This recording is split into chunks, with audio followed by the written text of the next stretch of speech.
Hello, good morning, and welcome.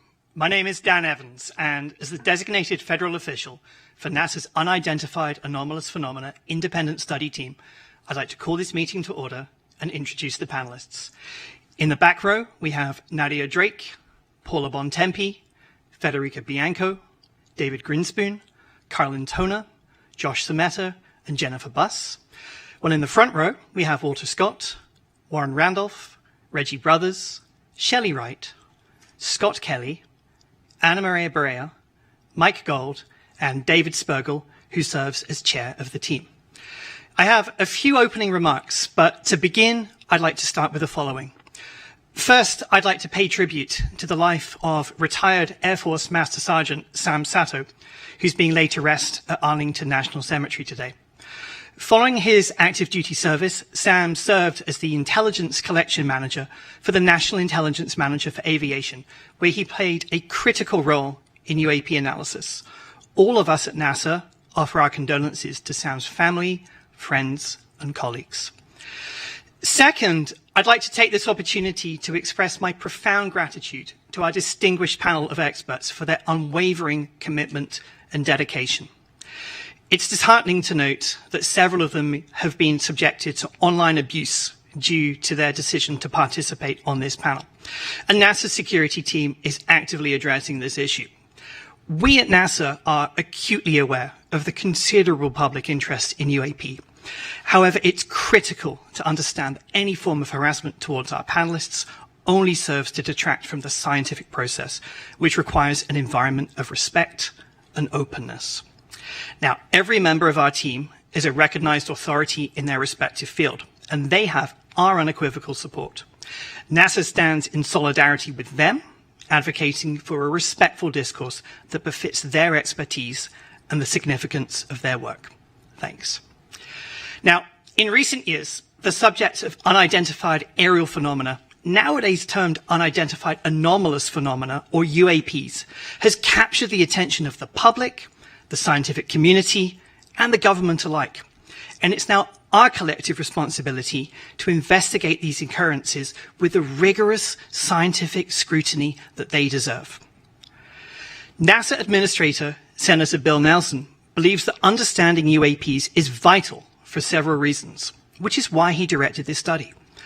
First and foremost, it provides an opportunity for us to expand our understanding of the world around us. As an organization dedicated to exploring the unknown, this work is in our DNA.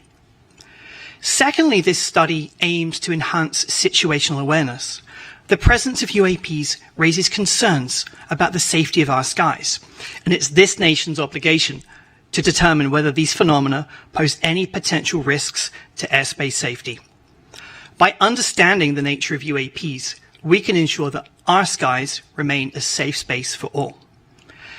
In order to achieve these goals, it is crucial that we employ a scientific lens for our UAP work. It's precisely this rigorous, evidence-based approach that allows one to separate fact from fiction. This team is comprised of experts from various disciplines, which allows them to approach this work from multiple perspectives. And we have greatly benefited from that collective expertise. Now, why do we value a scientific approach? It's because science is built on evidence. It thrives on scrutiny. It demands reproducibility, and above all, objectivity. When we approach UAPs from a scientific perspective, we do not come in with an agenda. We come in needing a roadmap. Indeed, the primary objective of this incredible team of experts is not to go back and look at grainy footage of UAPs, but rather to give us a roadmap to guide us for future analysis. And this is the very scientific method that NASA holds true to its heart. Scientific research is intended to be publicly available and transparent, and NASA prides itself on making its data and images available to the public to learn and explore on their own. By holding public meetings like this one, we aim for open and honest dialogue with the public. We recognize that public interest in UAPs is high and that the demand for answers is strong.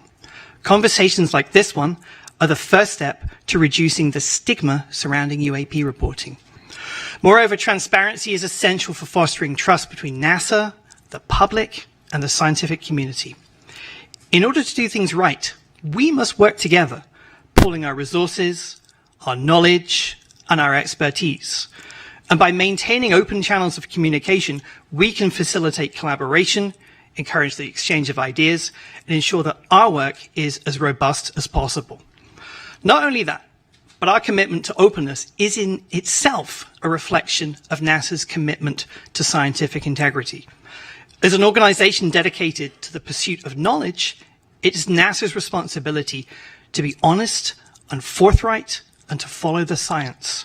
And by being transparent in our work, we uphold our dedication to scientific excellence. The meeting today represents the first deliberative actions that the team has taken. And so it's important to keep in mind that they still have several months of work ahead of them. Their final report will be released this summer, and we will publish it on our website.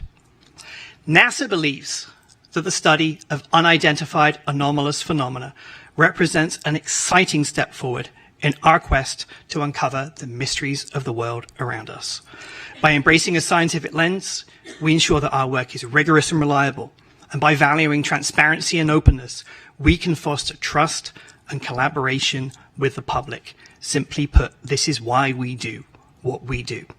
Now, before I introduce Nikki, there are a few administrative matters to attend to. Firstly, the Unidentified Anomalous Phenomena Independent Study Team has been established in accordance with the Federal Advisory Committee Act, known as FACO. Its parent committee is the Earth Science Advisory Committees. As such, this group does not report to the government. It reports to the Earth Science Advisory Committee, who will debate the recommendations and formally transmit this team's report to the government. Next, our deliberative committee meetings, such as this one, are open to the public. And also, after this panel was convened, the National Defense Authorization Act, known as the NDAA, changed the A in UAP to be anomalous. Accordingly, this panel's remit was expanded to encompass not just aerial UAP. However, the majority of UAP sightings to date have been in the aerial domain. So it's fair to say that this panel's focus is on the aerial aspect of anomalous. Now, in compliance with the FACA federal statute, formal minutes have been taken throughout the meeting today, and these meetings and these minutes are for the public record, and hence all presentations and discussions and comments by the committee members should be considered to be on the record. Each member of this UAP study team has been appointed because of their specific subject matter expertise as individuals, and hence each member is subject to federal ethics laws. This category of appointment is called Special Government Employees, or SGEs, for our non-government members, and our 2 federal employees serve as regular government employees, known as RGEs. Now, to the panel. All members on this committee should remember to recuse themselves if a topic comes up in which you have a potential conflict of interest between your financial interests, including those of your employer, and matters that we're discussing. And then finally, panel, if you have any ethics questions, please see me separately, and if needed, I'll put you in contact with a NASA ethics attorney. Thanks for bearing with me. I'd now like to turn to the amazing Dr. Nikki Fox, Associate Administrator for NASA's Science Mission Directorate. Over to you, Nikki.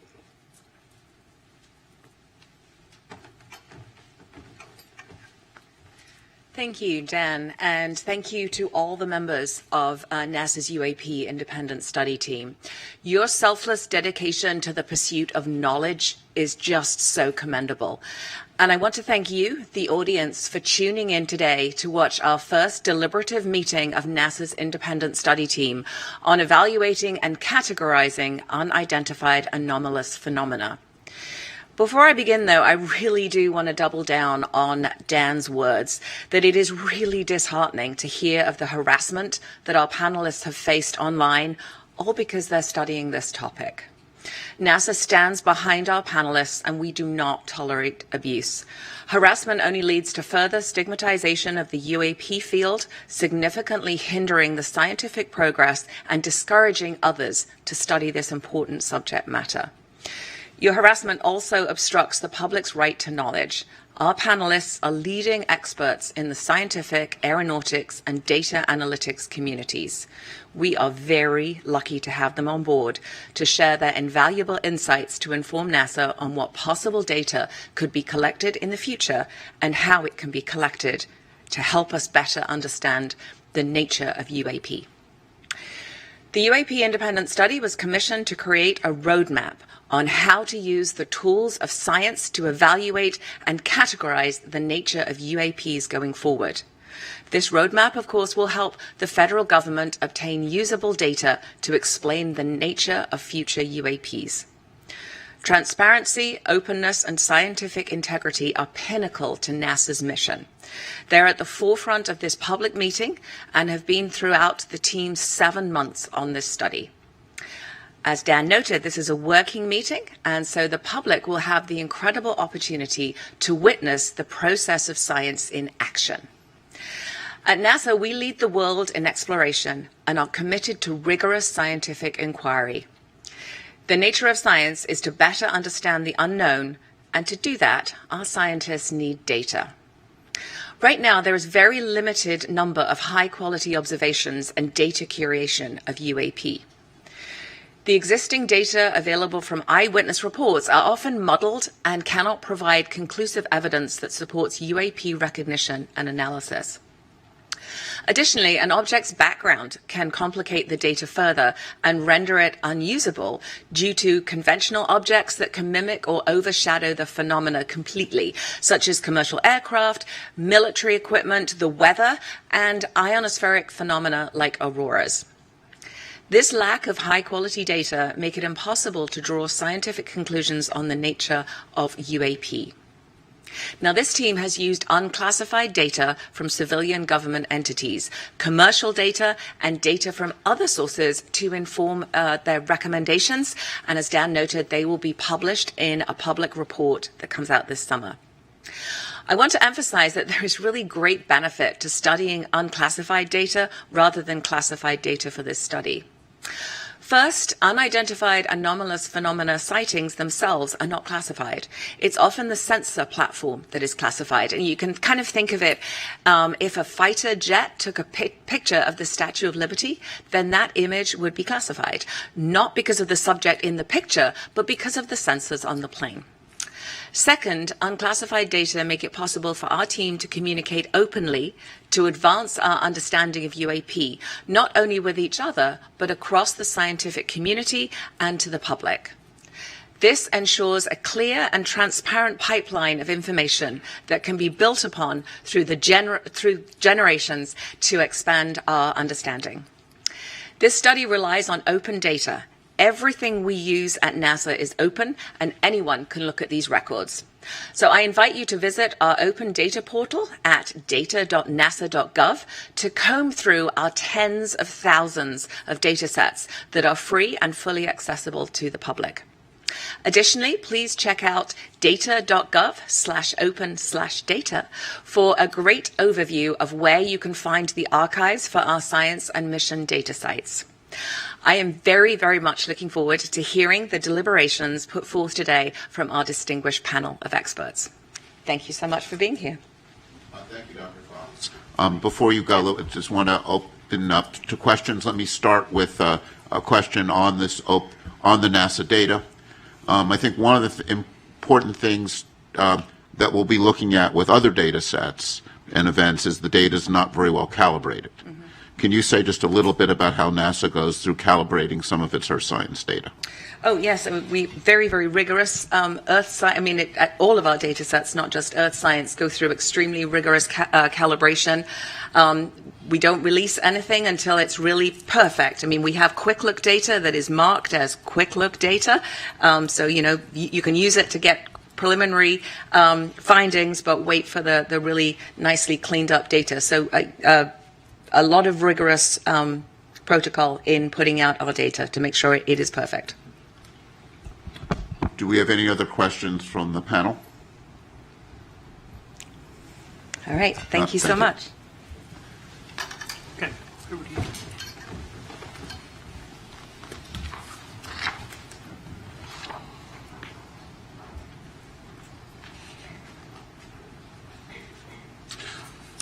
Hi, I'm David Spergel. I'm the chair of the panel.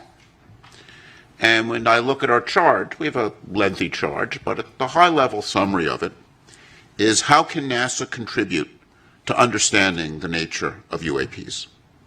And our role here is not to resolve the nature of these events, but rather to give NASA guidance, to provide a roadmap of how it can contribute in this area.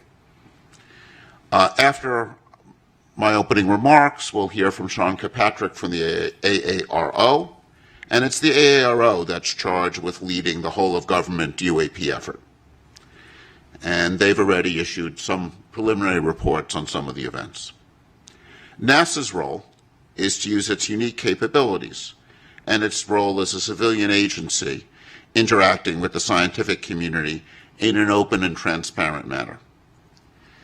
And, as Dr. Fox emphasized, the Defense and Intelligence Agency data on UAP are often classified primarily because of how the data is collected, not because what's in the data. If a camera on an F-35 took a picture of a bird, it's classified. If a spy satellite takes an image of a balloon, and we've had in the news some balloons recently, that data is classified. And that's because of a desire to not reveal our technical capabilities to other nations. NASA, on the other hand, operates in a mode where it's collecting data in the open. And the NASA data is available on websites and is well characterized. And because of NASA being the civilian agency studying air and space, it has a special role to play. And I see our charge primarily as helping identify for NASA ways it could play that role and contribute to understanding. We've gone through a preliminary data collection stage, and to summarize some of the things that we've learned, the current data collection efforts regarding UAPs are unsystematic and fragmented across various agencies, often using instruments uncalibrated for scientific data collection. And if I think about the data that people have out there, it's in many ways what we'd like to think of as citizen science, but again, it is uncalibrated data, poorly characterized, not well curated. And we face, looking through this data, a significant background, a background of many of these events are commercial aircraft, civilian and military drones, weather and research balloons, military equipment, ionospheric phenomenon. We need to characterize how, when the data is taken, when it sees events like this first. The current existing data and eyewitness reports alone are insufficient to provide conclusive evidence about the nature and origin of every UAP event. They're often uninformative due to lack of quality control and data curation. To understand UAP better, targeted data collection, thorough data curation, and robust analyses are needed. Such an approach will help to discern unexplained UAP sightings, but even then there's no guarantee that all sightings will be explained. Another challenge in this area is what we call stigma. There's a real stigma among people reporting events. And despite NASA's extensive efforts to reduce this stigma, the origin of the UAPs remain unclear, and we feel many events remain unreported. Commercial pilots, for example, are very reluctant to report anomalies, and one of our goals in having NASA play a role is to remove stigma and get high-quality data. In fact, if I were to summarize in one line what I feel we've learned, it's we need high-quality data. And this is not as a research scientist whose work has been primarily focused in cosmology, I would say the lesson of my career has been you want to address important questions, you need high-quality data with well-calibrated instruments. So let me now introduce the agenda. We're going to hear from a number of experts who will be presenting up to lunch. We'll then break at 12 for lunch, from 12 to 12:30. At 12:30, we'll resume, and we'll have presentations by members of the panel on some preliminary ideas for discussion. And that will be a period of time for some open discussion by the panel. We will then have a Q&A session based on questions that have been sent in advance to the website, and we've curated those questions and grouped them together, and we'll be going through a lot of those questions, and then we'll summarize. And then over the subsequent couple months, we'll work on putting together the report, and as Dan said, we're aiming to make a public report available, we hope, by the end of July. So now let me turn this over to Sean Kilpatrick. Hang on. We'll do a couple Q&As. Oh, we'll do some Q&As from me? Yeah. Okay. From the panel. Any questions on the panel? Thoughts? Yes. We'll get the mic.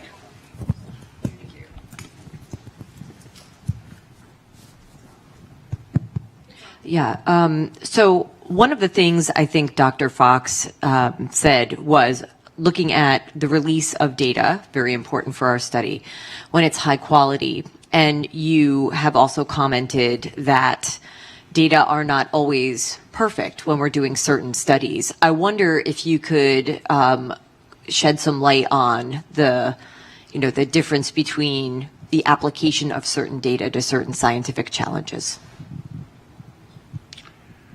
So, when you look at your camera is often designed to take an image in the daytime and might not be optimized for nighttime imaging. Or if you take something that astronomers are very familiar with, is we design our telescopes to work at night. And if the sun is not even if you would never take the Hubble telescope and point it at the sun. This would destroy its detectors. Not only that, if the telescope is pointing there and the sun is over there, even though you're not looking at the sun, reflections off of the optics will produce what we call ghosting. And that kind of ghosting produces some very strange images. And this, one of the many things we need to worry about when we see unusual things taken from a camera is, even if you're pointing the camera there, was the sun over there? Those kinds of anomalies degrade the quality of the data. And that's why it's very important to work with well-characterized instruments and to be, using them in ways in which you understand what's going on. So I think if you look at, data taken from the James Webb Telescope or from the Hubble or any of these things, and these are, telescopes looking out in space, you'll see some really, at first funny phenomenon. When a telescope points at a star that's bright, it saturates the detector and puts bleeding down the detector. And you'll see phenomenon like if there's a bright star off to the side of the, not even when you're looking at, you get this effects where light bounces off of dust in your telescope and produces a sort of diffuse image that has some really strange properties. So, when you see something unusual, the first thing you have to do is understand how that data was taken. And I think this is one of the challenges one faces when you have data taken by uncalibrated instruments years ago. It's very hard to know what's taken. It's very hard to draw conclusions. I think that's one of the challenges with archival data. And I think having dedicated, well-calibrated instruments, I think, will be important here as in any other area to understand what's going on. So, David, anomalies are so often the engine of discovery. Maybe you could say a quick word about high-risk, high-reward research in your field of cosmology and how you see that impacting the UAP study as well. So, An area that comes to mind is fast radio bursts. And the Shaw Prize was just announced yesterday, awarded to the discovery of fast radio bursts. And these are these bursting signals that go off all over in space. And it's an interesting story because some of the bursts were real and are fascinating, and some of the bursts, there was a series of bursts observed by this observatory in Australia, and they had really strange structure, and people couldn't figure out what was going on. And then they started to notice a lot of them bunched together around lunchtime. And what had happened was the people at the observatory would heat up their lunch in the microwave. And something they would do is they would open the door of the microwave oven before the microwave stopped. This is bad for your microwave oven. It wears it out. But not only that, it produced a burst of radio signal that was picked up by these sensitive detectors. So this, I think, is an interesting lesson. Some events end up being something unusual and conventional, but some events with these FRBs turn out to be these powerful explosions which are taking place at cosmological distances. Their nature is still not fully understood. I think they're one of the really most fascinating objects we have, these bursts going out all over space. They're interesting probes because they're kind of lighting up space between here and there. And they're a subject of very active research. And if one looks at the history of these FRBs, at first they were discovered, not believed, then finally confirmed, and they were discovered by instruments that were very sensitive but not optimized for this. And now what we're doing is we're optimizing instruments and optimizing software to look for these events. And it's often these surprises that turn out to be most interesting.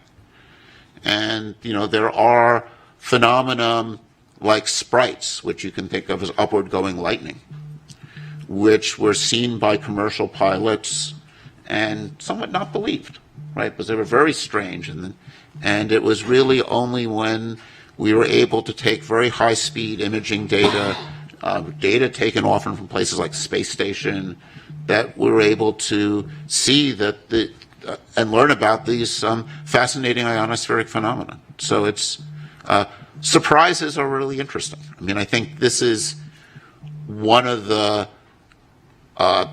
fascinating things about the UAP phenomenon. If it's something that's anomalous, that makes it interesting and worthy of study. Other questions? Great. So now let me turn over to Sean.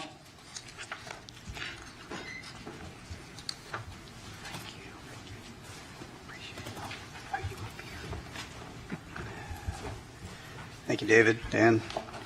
It's a pleasure to be back. Good morning, everyone. I want to start by thanking NASA for convening today's UAP Independent Study public meeting and inviting me to continue to participate. NASA has been an invaluable partner to our team at AERO as we work to better understand and respond to unidentified anomalous phenomena. We applaud NASA for commissioning its independent study team and for exploring what data and tools could be leveraged to shed greater light on UAP. Though NASA and AERO are taking on very different aspects of the UAP problem set, our efforts are very much complementary. We both are committed to the scientific method, to a data-driven approach, and the highest standards of scientific research integrity. While NASA is evaluating unclassified data sources for its study, AERO's data set includes classified material with a focus on national security areas. However, all of this data collectively is critical to understanding the nature and origin of UAP. NASA brings unique capabilities, world-class scientists, and a wealth of academic and research linkages. NASA also has access to Earth sensing satellites, radiological sensors, tools for gravitational wave, geomagnetic wave detection, and means for analyzing open source and crowdsourced data that may assist both ARROW and NASA in their UAP efforts. We are very grateful for the partnership and welcome the opportunity to join with NASA to share our collective findings with the public as the U.S. government moves towards greater transparency on this issue. Last month, I testified before members of the Senate Armed Services Committee on emerging threats and capabilities and shared some of the progress made since ARROW's establishment in July 2022. I discussed ARROW's scientific and analytic approaches, its efforts to improve UAP data collection, standardize our reporting processes, leverage our partnerships, and meticulously review the U.S. government's UAP-related historical records. As I told the subcommittee then, the resolution of all UAP cases cannot be accomplished by DoD and the intelligence community alone.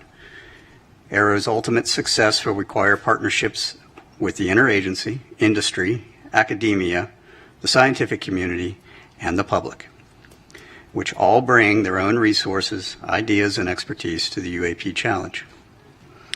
We believe robust collaboration and peer review across a broad range of partners will promote greater objectivity and transparency in the study of UAP. Of course, NASA's UAP independent study team was convened very much in that spirit. I also emphasized to Congress that only a very small percentage of UAP reports display signatures that could reasonably be described as anomalous. The majority of unidentified objects reported to ARROW and in our holdings demonstrate mundane characteristics of readily explainable sources. While a large number of cases in ARROW's holdings remain technically unresolved, this is primarily due to a lack of data associated with those cases, very much along the lines of what David was just speaking about. Without sufficient data, we are unable to reach defendable conclusions that meet the high scientific standards we set for resolution. Meanwhile, for the few objects that do demonstrate potentially anomalous characteristics, ARROW is approaching these cases with the highest level of objectivity and analytic rigor. This includes physical testing and employing modeling and simulation to validate our analyses and the underlying theories, and then peer reviewing those results before reaching any conclusions. ARROW has shared these cases with the appropriately cleared NASA team members in order to discuss and help recommend potential scientific areas of study that NASA may want to take lead on. I'll underscore here, as I did before Congress, that ARROW's work will take time if we are committed to doing it right. ARROW is committed to the highest standards of scientific research integrity, as we know our partners at NASA are as well. Thanks again to NASA for hosting this public forum for UAP discussion and information exchange. And I'd like to turn to a brief presentation that includes some recently declassified footage and trends for discussion. Next slide, please. So some of you probably saw a version of this at the open hearing last month. This is an overall review of all of the analytic trends of all the cases that we have to date. While the numbers may have changed a little bit, the overall trends remain the same. Most of what we are seeing reported by aircraft are at the altitudes where we fly aircraft. That should not be a surprise. You will note, however, that I have no space reports and I have no maritime reports. That is notable, even though we are looking across all of those domains. On the upper right, we have UAP morphologies. The vast majority of what has been reported and what we have data on, a little less than half now, are orbs, round spheres. And in the bottom right, you will see in the heat map of the areas where we get most of our reporting. This is very much a collection biased map. This is where our sensors are, our military and our IC and some of the FAA data. In the middle, it is what we call our typical UAP characteristics for the vast majority of the cases that we see. One way of looking at that is a we'll call it a target package. This is the thing we are out hunting for in most cases. Next slide, please. This is an example of one that I showed at the hearing recently.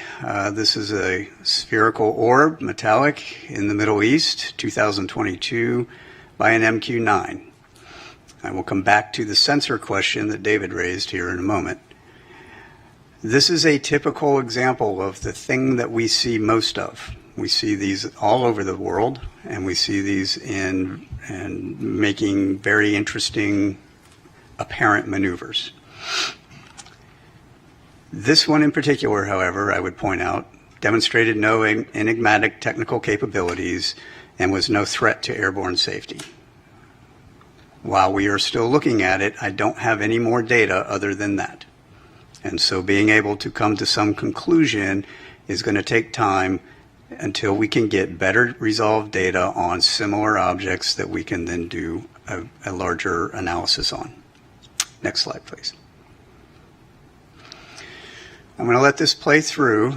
This is a newly released video. You'll notice there are two dots moving back and forth. There is a plane at the bottom that's moving across the screen, and now there are three dots moving back and forth. The moving back and forth is from the sensor and the platform that's collecting it. This is a P3 on a training mission in the Western United States. They picked these up and they tried to intercept and was unable to intercept them. Apart from that motion, and you'll see a little bit of defocusing from the sensor itself, there is no other oddity about this, except for the fact that they couldn't catch them. The reason they couldn't catch them is because after further analysis, it was shown that those objects were actually much farther away from the P3 than they thought. And in fact, when we went even deeper, looked at air traffic control data, we were able to match those to aircraft on a major flight corridor heading into a major airport for landing. This is the kind of thing that can spoof and or provide misperception of both very highly trained pilots as well as sensors, right? And this was reported as an odd grouping of 3 UAP. All right. That is not to say that the pilots didn't know what they were looking at, or they knew what they were looking at, but they weren't really sure. But it also is meant to say that when they're not sure, they're reporting it now. And that's what they're supposed to be doing. And then we have to go look at it. Next slide, please. That brings us to really what is Aero doing in the science and technical realm. So this is one of those areas that I'm going to expound a little bit more on than we did in the last hearings. Aero has a robust scientific plan that we are required to then provide to Congress here pretty soon. One of the first things that we're doing is looking across all the existing sensor data against that typical UAP target that I gave you up at the very first slide. That goes beyond DoD and IC sensors. That's commercial, that's civil, that's and with partnership with NASA sensors and NOAA sensors.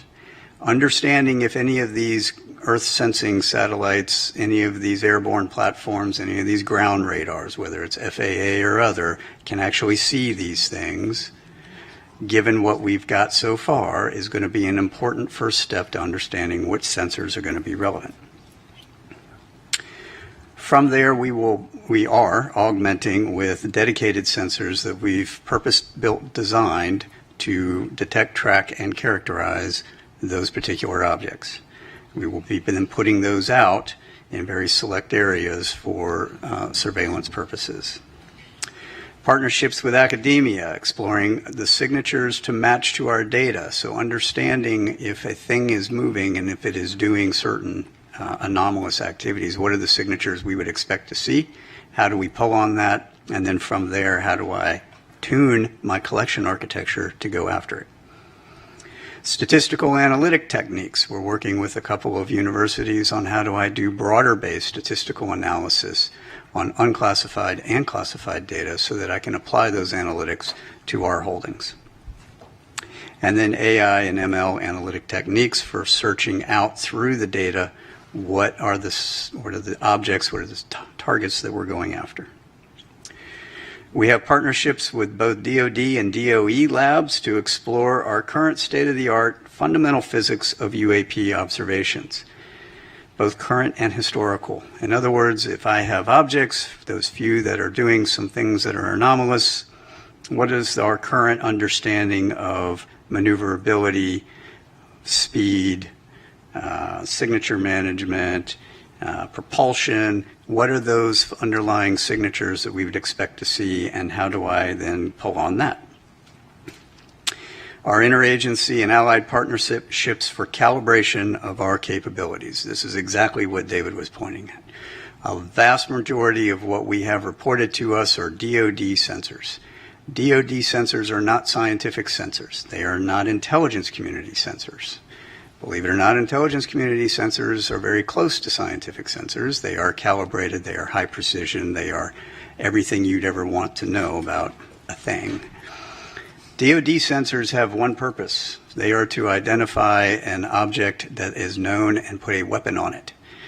That is what they're for, right, predominantly. So understanding how do you calibrate those against these known objects? How do I fly an F-35 against a weather balloon at different speeds and different altitudes and different sun conditions and different lighting conditions and heating conditions? Those are all important measurements that need to be done, and we are in process of doing that right now. That table on the right is a very simplified version of our entire test matrix, which you would not be able to fit on 3 of these slides against all of our sensors across all of those phenomenologies.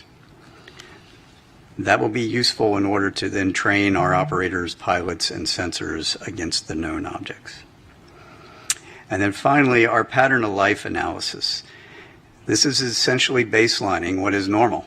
I have all these hotspot areas, but we only have hotspot areas because that's when the reports come in from the operators that are operating at that time. They don't operate all the time.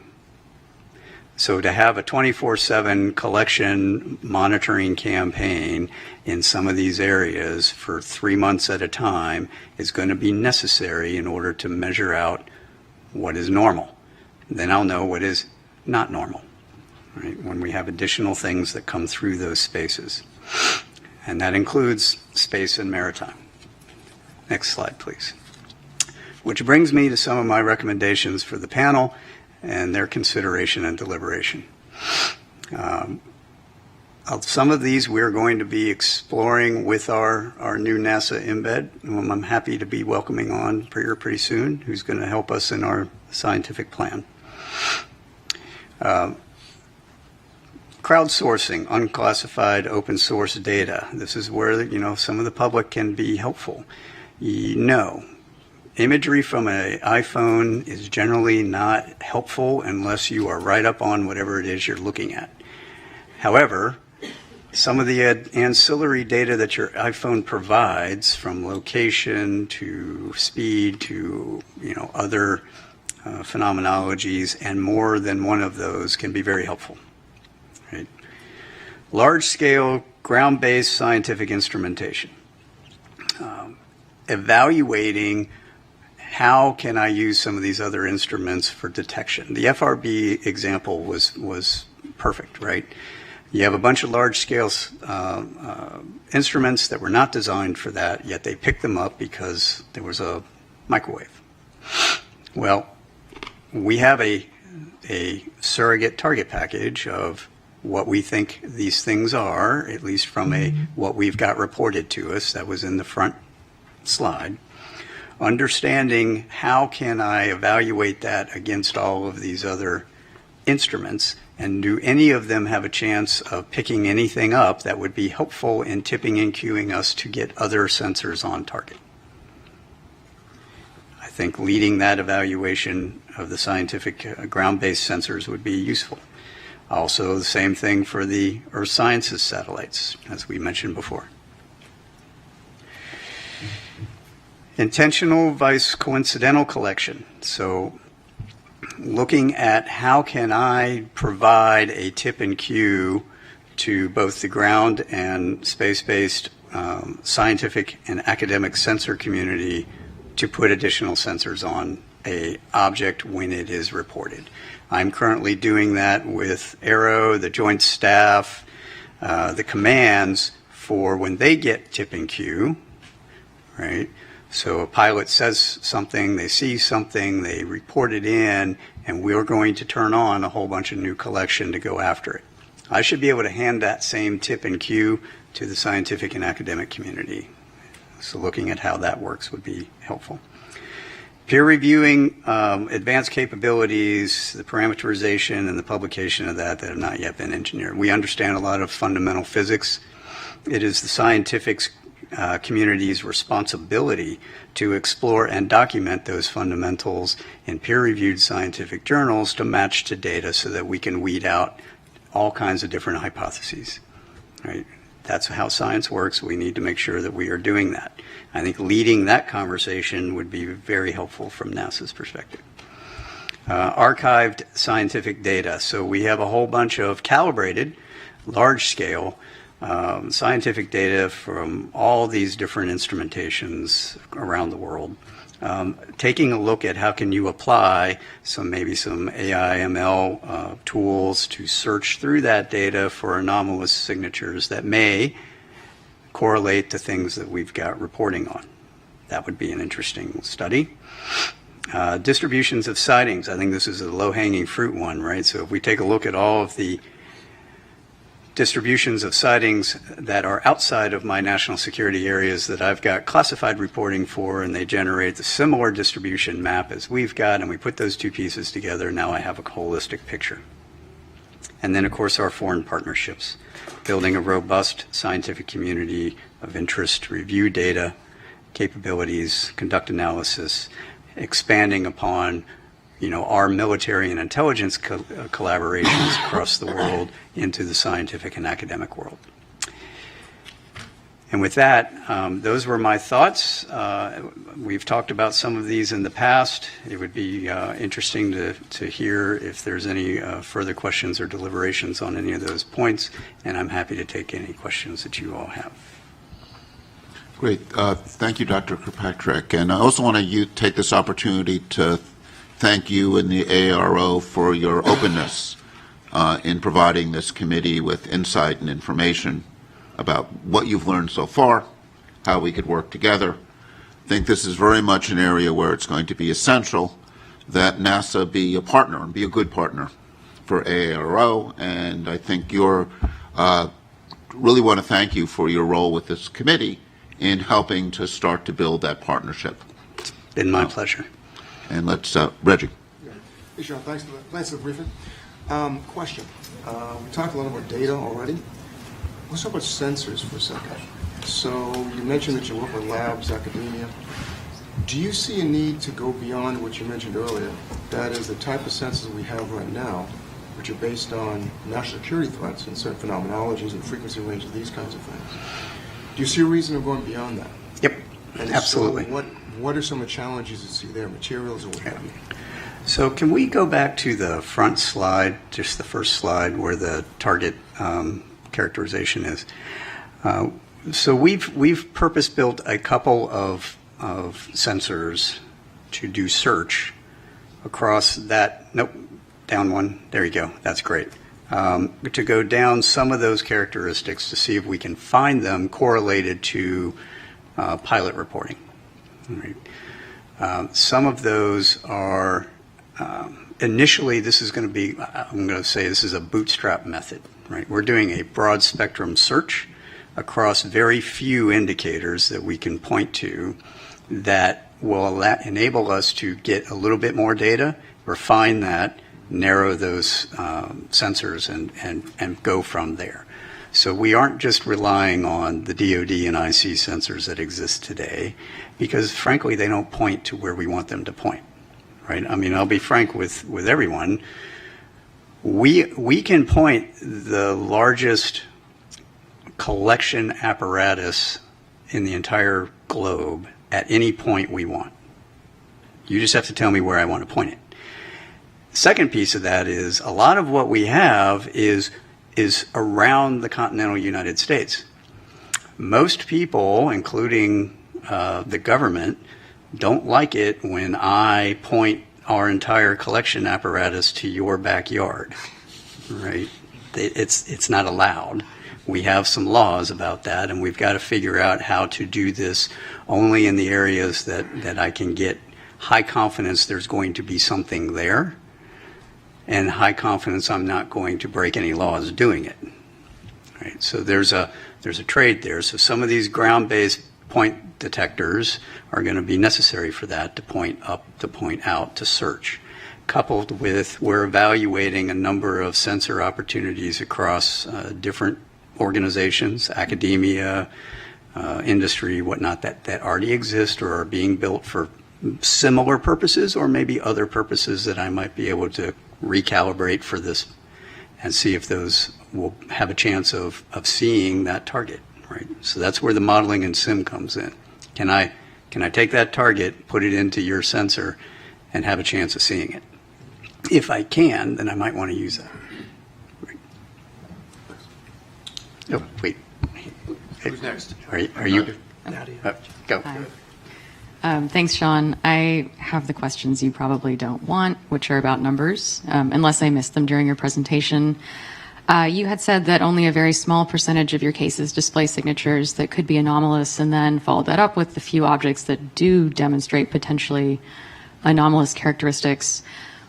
What numbers are we talking about? How big is your database? How many years was it collected over? And were those observations made? And then by few, what do you mean? Right. No, that's a great question. So this chart, as I mentioned, we've updated with our current data holdings. At the time of my open hearing, we were at 650 cases-ish. We are now over 800. We are putting together our annual report, which will be due August 1 to the Hill. And in it, and there will be an unclassified version, as there always has been, we will have those updated numbers at that time. We roughly get, I mean, you can do the math, you know, it depends anywhere from 50 to 100-ish new reports a month. Now, the reason we had such a big jump recently is because I got FAA's data integrated in finally, and so we ended up with like 100 and some odd new cases. So there's reason why it's going to fluctuate. The numbers that I would say, so we're gonna try to do a little more fidelity on some of the analytics when we report out. But the numbers I would say that we see are possibly really anomalous are less than single-digit percentages of that total database. So maybe 2 to 5-ish%.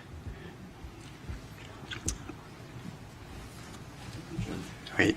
Who's next? Is this on? Hi. All right. I'll stand up because I'm I'm gonna on get the you. other end of the room. Thanks, Sean, for your presentation and for some of the video footage that we saw. While we're all good scientists on this panel, I think that I look at it with an untrained eye of looking at that video. And so I see 3 spots moving, and everything else in the background looks like it's stable. Can you talk a little bit more about either the sensor platform or what we're seeing that's stable in the background? Because they've been identified as airplanes, and there's clear description of from other data sources that came in to help clarify that. But when I look at this, what are all of the white spots in the background that we're seeing that are stable? So those are that's a star background. Pretty sure that's a star background.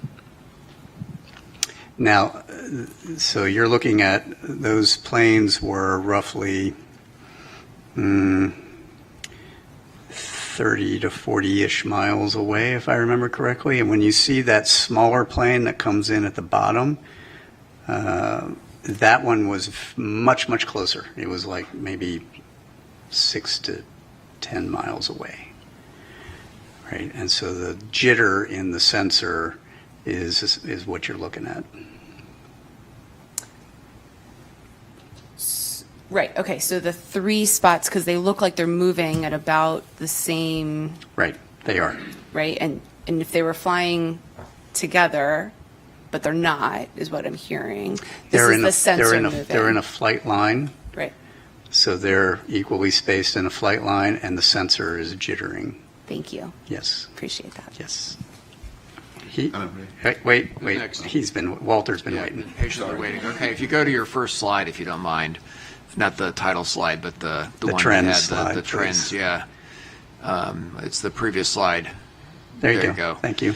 So I want to make sure I understand the slide. It says typically reported characteristics, and there are a bunch of things here, like, for example, size, altitude, speed.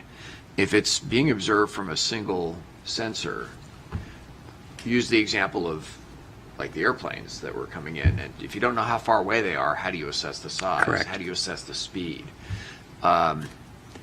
This is what people would report, but it isn't necessarily, What for is example, real. the size of the object or the speed or any of the rest of it. Do I understand that correctly?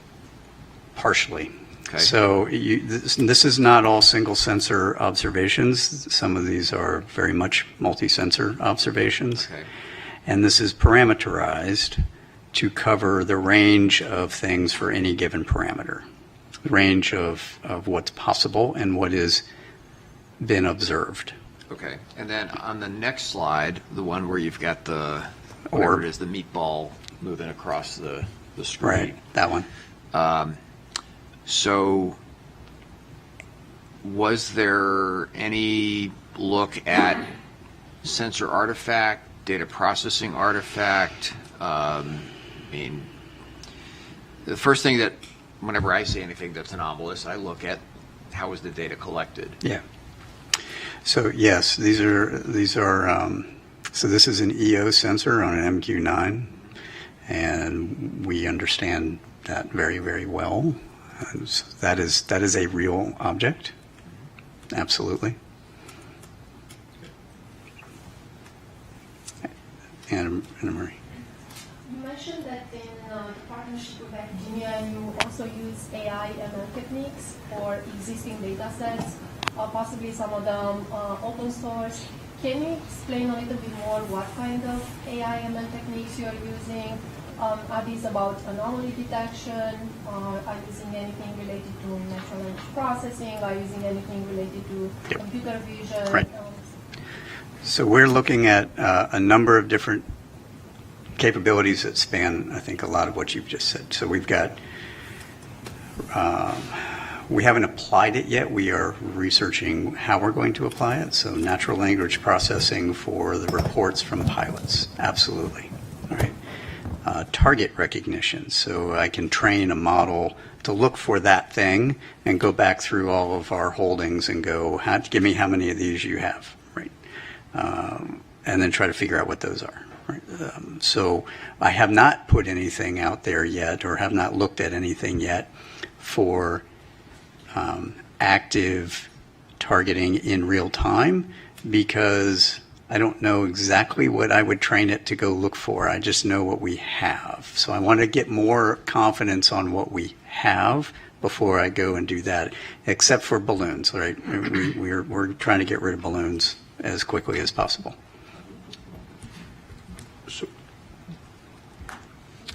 So, Sean, I just wanted to begin by thanking you for your service to this nation, this committee. You don't exactly have the easiest job in Washington. So No, I do not. appreciate it. I'm glad I also- you recognize that. Yes, we certainly do. I also want to commend you noting the international partnerships. Spain just signed the Artemis Accords yesterday, increasing the membership to 25. I think that's a global partnership that you could leverage. Only 170 more countries to go, NASA, before we have Excellent. everyone signed up. I just have two questions. One, relative to what Nadia was asking you about the number of anomalous phenomena. What makes it anomalous in your view? What is the phenomenology where you're pulling those cases out and saying this is truly unexplained? And then my second question would be relative to the stigma. How damaging is that in your view? And what in particular do you think NASA can do to help remedy the situation? Those are great questions. I'm going to take the second one first because I know we're getting short on time. the stigma has improved significantly over the years since the Navy first took this on some years ago. It is not gone, and in fact, I would argue the stigma exists inside the leadership of all of our buildings, right, wherever that is.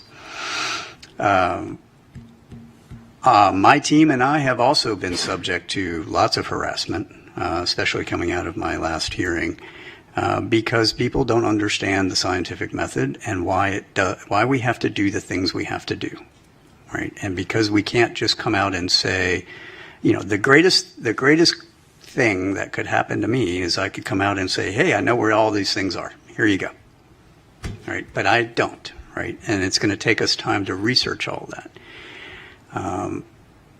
People want answers now, and so they're actually feeding the stigma by exhibiting that kind of behavior to all of us, right? That is a bad thing. Where can NASA help? I made that recommendation on NASA should lead the scientific discourse. We need to elevate this conversation. Right? We need to have this conversation in an open environment like this where we aren't going to get harassed. Because this is a hard problem. It is a hard target problem. We need to understand what is the things that are in all of our domains, space or air or undersea, and how do we make sense of that? Right. Your first question on what makes it anomalous to me, we actually developed some definitions on all of these things. We gave it both to the White House and to Congress. I think we've got some of that into law now, but essentially anomalous is anything that is not readily understandable by the operator or the sensor. Right? So it is doing something weird, whether that's maneuvering against the wind at Mach 2 with no apparent propulsion, or it's going into the water, which we have shown is not the case. That is actually a sensor anomaly that we've now figured out, and we're going to be publishing all of that. You know, those kinds of things make anomalous. Signature, we'll call it signature management, but it's things that are not readily understandable in the context of, hey, I've got a thing that's out in the light. It should reflect a certain amount of light. If it doesn't reflect that amount of light, something weird. I think we have time for one last question. Sean, you recommended foreign partnership with NASA. I'm curious, especially given your map, have you, as Aero, partnered with international agencies, and is there ways for reporting to yours? Mm-hmm. So that's a great question. I want to expound on that just a little bit. So I have just held our first Five Eyes forum on this subject last week, I think it was, or earlier this week. I don't know. Dan was there, and we have, we've entered into discussions with our partners on data sharing. How do they do reporting? What kind of analysis can they help us with? What kind of calibration can they help us with? What can we help them with? And we're establishing all of that right now. And they're going to end up, sending their information and data to us to feed into the process that we've laid out for how we're going to do all of this. Beyond that, I have not had either the time or the bandwidth to do, and that's why I would look to NASA to expand the scientific and academic relationships that they have across all of our allies and partners on how can we bring them into the fold. That's where I think there's a lot of benefit to NASA taking lead on that. Great. Thank you. But one just clarifications for people who don't know, what are the Five Eyes? Oh, I'm sorry. For those of you that aren't familiar with the Five Eyes, those are that's the UK, Canada, Australia, New Zealand, and the United States. So those are the 5 partners. Terrific. So thank you very much. Thank you.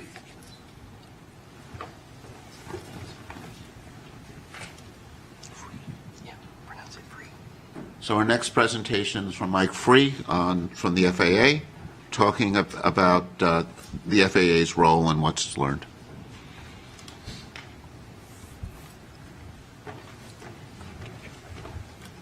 Would like to thank the panel for the opportunity to come and give an overview of the FAA and some data points around the FAA's mission, the data the FAA provides to provide the framing of what are the surveillance systems that we can bring to bear, or there's data around those sensors, as well as to frame the limitations of those. I know Sean talked about some of the data points that are used and being integrated, so hopefully this will give you an overview of the FAA's mission as well as those data points.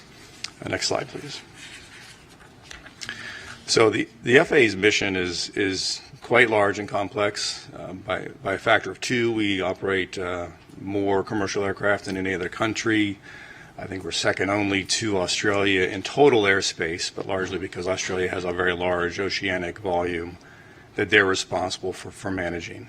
So it is a very complex, very large national airspace system.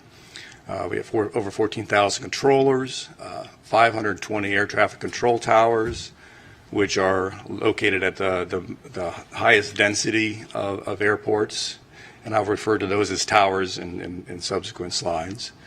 We have 147 what we call terminal radar approach controls, or TRACONs, and those are manned control facilities at the high and medium density airports around the nation, as well as 21 air route traffic control centers, which manage the control of air traffic in the en route environment. There's over 19,000 airports, over 5,000 of those are associated public airports, with the remaining 14,000 plus private airports. Next slide, please.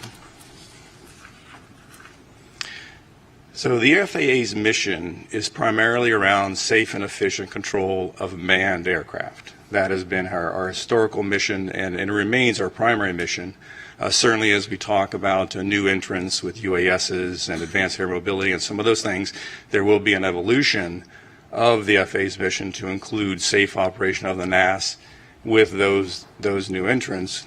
But the architecture and design of the NAS is geared around safe and efficient control of aircraft and manned aircraft. Certainly the commercial aspect, the commercial flights are a primary focus of the agency. We certainly support general aviation and flights as well. But again, our mission is around manned aircraft and safe and efficient operation of those. By the numbers, over 16 million flights yearly, 5,400 flights at the peak time of any given day, 45,000 daily flights, 25 million GA flight hours per year. Very large, very complex operation that we're responsible for managing. We certainly provide a significant contribution to that service to the nation in the form of product toward a GDP. Next slide. So as we get into the discussion of surveillance services, I want to provide a little bit of framework around the categorization of our surveillance services, and we primarily break those into two bodies. The cooperative surveillance, which is defined by a sensor that's avionics or equipment on board the aircraft that works in conjunction with ground-based sensors. The non-cooperative surveillance is independent. This is basically the classic radar. RF energy is transmitted out, reflects off the target, and we receive that signal, and from that return we can determine where that aircraft is. Typically these cooperative and non-cooperative sensors are co-located together, the cooperative mounted on top of the non-cooperative radar. So from a data perspective, I think in this panel, in the study, I think that the cooperative sensors, those are neither unknown or anomalous. So for the purposes of this briefing or the rest of this briefing, I'm going to focus on the non-cooperative aspect. Next slide, please. So again, from the standpoint of the mission of the FAA, around it, again, is primarily around manned aircraft, and I think that serves as an important framework for the data points and the type of data that we can bring to bear for this panel. So we break our systems and the design of the systems into different types of systems. So we have short-range radars, which are typically located at the high and medium density airports. And those operate from a range, they have a detection range of between 40 and 60 miles and an altitude detection capability of about 24,000 feet. The long-range radar systems have a detection range of 2 to 250 nautical miles with altitude detection up to 100,000 feet. So that provides the basic the framework for those. I will mention the Automatic Dependent Surveillance Broadcast, or ADS-B, only from a context that does serve as a primary data source and a preferred data source for the management of the airspace system, but it is a cooperative system, and for the purposes of the next slides as I get into the discussion of the coverage and the type of detection for those non-cooperative targets, it is not considered as part of those. And also surface surveillance is also something that we provide, but again, for the purpose of the study, I only include those for just a completeness perspective.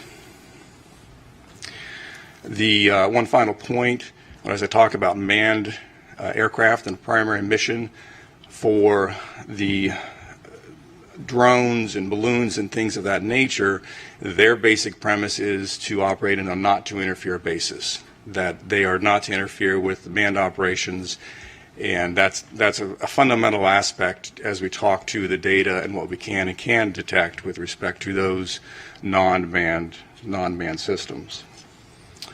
Next slide, please. Realizing this is an eye chart, I wanted to provide just a graphical or pictorial depiction of where our sensors are located.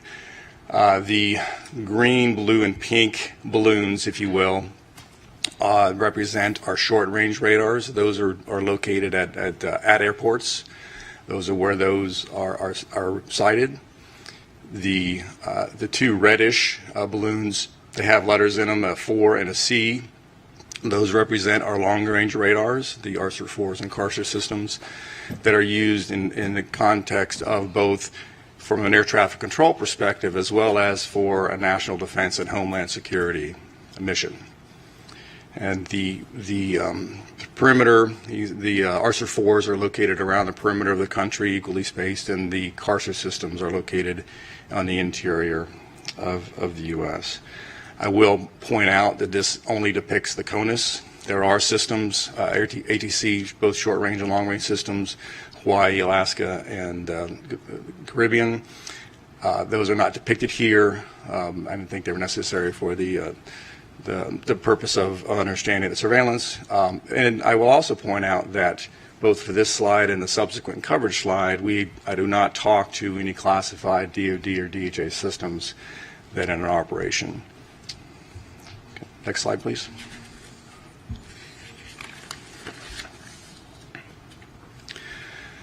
So what can the FAA detect and surveil, what can we not?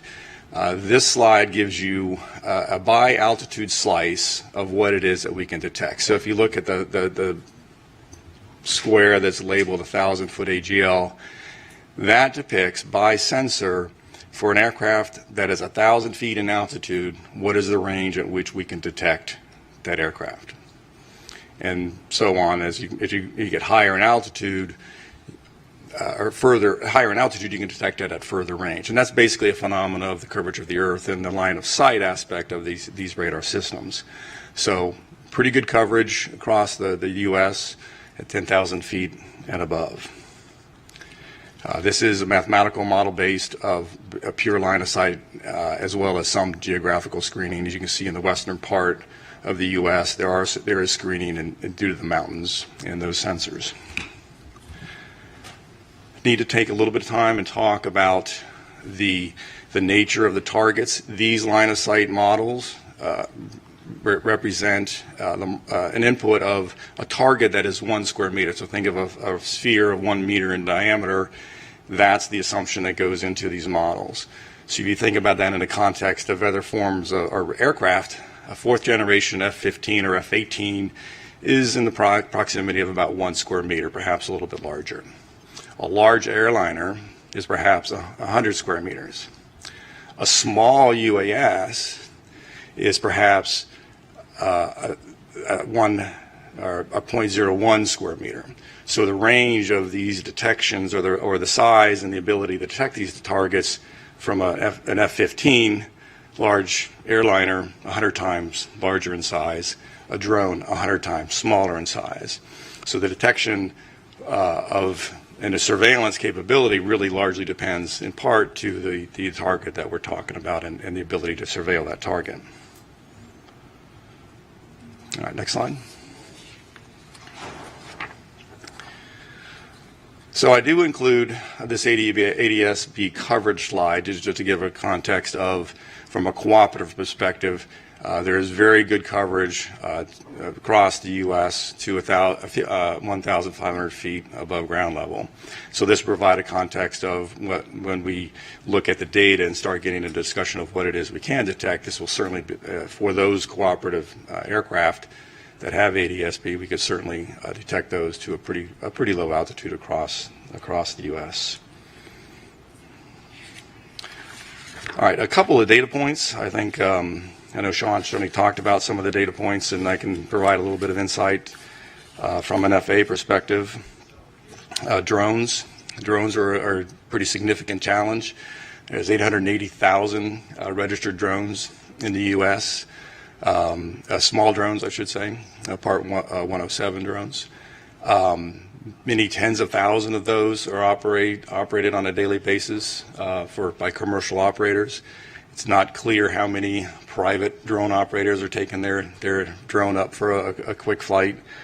But as I said earlier, those are regulated they're regulated to operate below 400 feet in altitude. So again, it's the drone aspect is for those small drones in particular, and as well as all classes of drones.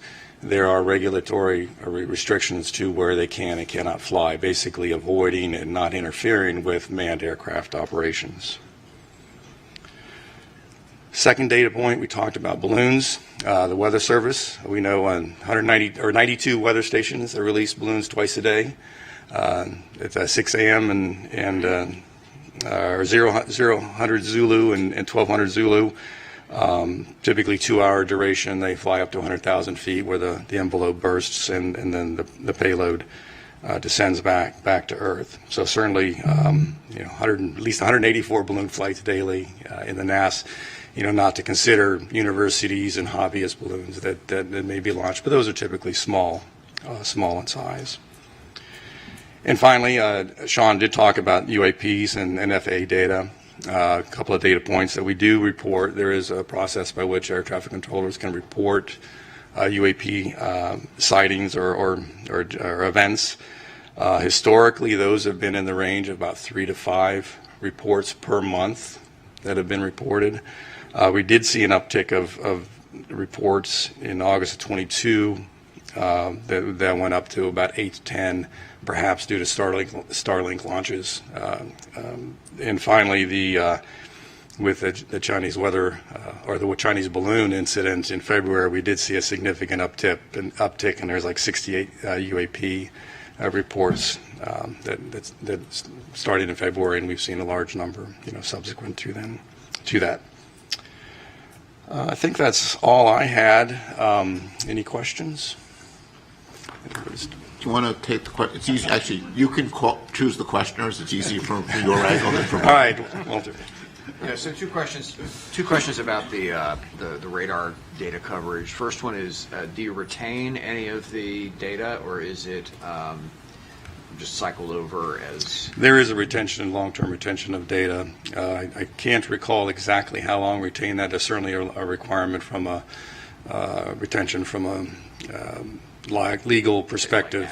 Yeah, exactly. But I do know there is some periodicity measured in a term of months. Is it retained in terms of like the raw radar, or is some processed form of data that's retained? I believe it's a processed form of data that is what was displayed on the, whether it's an en route ERAM system or the STAR system. And then the other question is for the radars, are they operated in any sort of a tasked mode, or are they constant search mode? The current systems in our inventory, just they're fixed face, and they just rotate at either 12 RPM or 5 RPM, depending on whether it's an en route or a terminal surveillance requirement.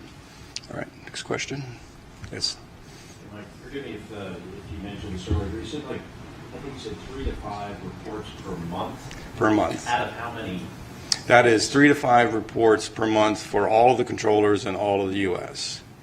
So there's a process by which if they see something and they want to report that, they can go to report that to the den, we call it, but report, hey, I saw something, I don't know what it was. So that's 3 to 5 per month across the entire 14,000 controllers per month. So, 45,000 operations any given day, 30 days, however many days in a month, it's a very small percentage. Can you describe actually about this? How do you encourage to report? Do you feel like the stigma on UAPs is impairing the reporting? Do you feel the reporting is biased? I'm not aware of I'll answer it this way. The process by which UAP is reported is part of the air traffic controller order. So basically, the air traffic controllers are allowed. It says, if you see something, here's a process by which the procedure by which you would report it. Other than that, I'm not aware of any specific stigma or limitations, and I'm probably not in a good position to speak to that. Other than there is that process, and that is the process that we use, and is what represents those numbers I talked to. And if I may have, I had a question prior to this one. How do you decide the sites where you deploy? You saw the map, and it has some very good coverage on the coastal areas. There were some areas of lack of coverage. Yeah. So if you go back one slide from what's presented here, what you'll see is in the eastern half of the U.S.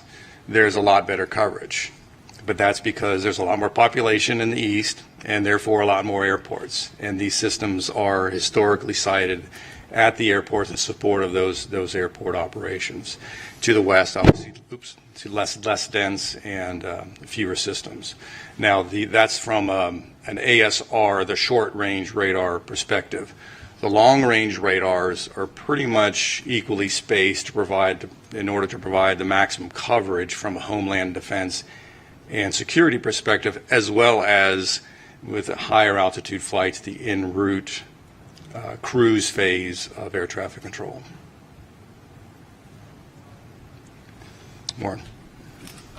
Mike, first, thank you and the FAA for coming to share this information with us. Second, can you speak to a little bit of the filtering techniques that we use? So with respect to, I know Walter had a question about the raw data and process, but can you just talk a little bit about, we actually aren't trying to detect everything. That's actually a very good question and a very good point with respect to what we can and cannot see. So there are, the closer to the ground you point a radar, certainly you can get lower elevations, but you also start to see the effects of trees and other ground-based clutter, as we call it, that starts to interfere. So we have great ability to detect a lot of things, but from an FAA mission perspective, our desire is to find that sweet spot of seeing everything to as low an altitude as we can to maximize our mission around safe operations of manned aircraft. Now, to pull that thread just a little bit further, there's also limitations with respect to biologicals or insects and dust and things of this flavor that most aircraft fly above a certain speed. So we typically will have filtering settings on our systems to get rid of the stuff that really is leaves or insects or things of that nature, so that we provide as clean a display for the controllers. So there are specific settings that we can adjust, and it's been learned over many years to perfect those, what we call optimization of those kinds of filters, to get rid of what is not a manned aircraft, not an aircraft, and provide as clean a display for the controllers as we can. Yes? Please. Thanks. Thank you. Thanks for the presentation. Would it be kind of following up on what you said, Warren? Would it be possible to collect the raw data and to save that? Because if it would be possible to do some calibration after the fact that Sean was mentioning, for example, you might be able to capture other phenomenology. Is that possible? Well, when you say raw data, I think we'd have to talk a little bit about what is meant. From a technical perspective, pure, what we would call INQ data is huge, gigabyte, very, very, very large volumes of data. That would probably be cost prohibitive, and we certainly don't do that today. There are, again, we do record data, but it is effectively the data that has been through some form of these processings and these filterings. We do that today, but it certainly, with enough time and money, we could certainly collect that data, and I think it would be we'd have to look at the challenge of how we would go about modifying the systems or introducing new ways to collect that raw data as you described. Certainly, it's feasible, it's possible, but it's not without technical challenge. One more question on the Yes. 184 balloon flights daily. Are those characterized, or you just know they do that and then they just end up where they are? So under the balloon, I'll call it Part 101, the regulations for balloons, there's very specific requirements. So for National Weather Service, before they release those, they'll contact the local air traffic facility. They're going to say, here's what time I'm going to release it. And when they release it, they have tracking, and they provide that tracking to the air traffic control facility throughout the flight of that particular balloon. There are commercial balloons that are also launched, but those for the most part, as I understand it, they actually transmit their GPS position in support of where they're flying, so as to ensure they're not interfering with air traffic, and to ensure the air traffic controllers are aware of where those balloons are operating. Yes, ma'am. So we talked about reporting the 3 to 5 per month from air traffic control, but what about from the non-cooperative surveillance? Has there been anomalies from the sensors themselves? And if so, what is the process for that? I'd say the FAA mission is not around anomalies with the non-cooperative sensors themselves. So as we build an air traffic control picture, we have both the non-cooperative systems, which detects the target. We have a cooperative system that also detects a target, and we will tend to merge those targets together.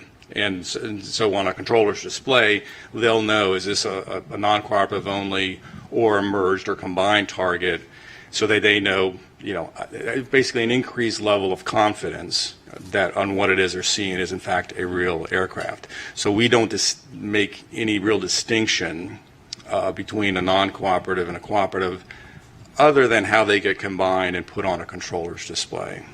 So I don't know if that answered your... An unregistered flight? So like a GA flight that is flying visual flight rules, those will just be picked up by if they're not equipped with a cooperative avionics, those would just be picked up by the non-cooperative system if they happen to surveil where that aircraft is flying. And so that certainly will be put on the controller's display, and they will be able to provide awareness. In fact, there's a flight following procedure by which GA pilots can ask for, hey, I'm not squawking, or I don't have a cooperative system, but please help me, and just via the radio, I'm going to go on from here to here and providing awareness, situational awareness, if the controller has the bandwidth to provide that data.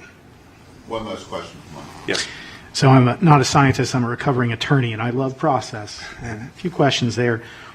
If I'm a pilot, where do I find that process for reporting UAPs? Where is that articulated or captured? Second, when you mentioned that you're reporting these incidents, who are you reporting it to? And are those incidents, pulling on the thread that Reggie started, are they being archived anywhere? I believe they are archived. They're reported to the domestic network, event network. It's an FAA organization or function. I can't speak to whether they would be, say, part of what Sean would include as part of his database. I presume so. So I think that was the answer to the second question. What was the first question again? I'm sorry. Where does the reporting process live? If I'm a pilot, I see a UAP, where do I go to find out? That I don't know the answer to that question. Like I said, I'm familiar with the reporting process from a controller perspective and the order that's used to define how controllers do their job. I don't know the answer to the question from a pilot perspective. Great. So thank you, Mike, for your presentation and for all the help the FAA has given us as we've been learning more about the very impressive system that the FAA maintains. Thank you. I know. Thank you for having me. You know, for me, one of the many takeaways from this is feeling, just a little bit safer every time I fly, and thankful for you and your colleagues for what they do to make that possible. Thank you.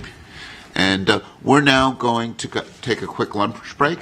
We'll be back at 12:30, and see you all soon. So the next part of our session is going to consist of a series of short presentations by members of the panel on their thoughts on different aspects of our charge. And the format is we're going to have them come up to the podium and speak. And I'm going to ask each of the speakers then to take questions. It's actually the angle with this setup is you can see the people better from the podium than I can, where it's hard to see people behind you. I'm going to try to manage the time. So as those questions come to an end, I'll cut you off and bring up the next speaker. And we'll move through the 6 topics, and then we'll have some time at the end for some general discussion. The first speaker will be Dr. Nadia Drake, talking about framing the issue of UAP.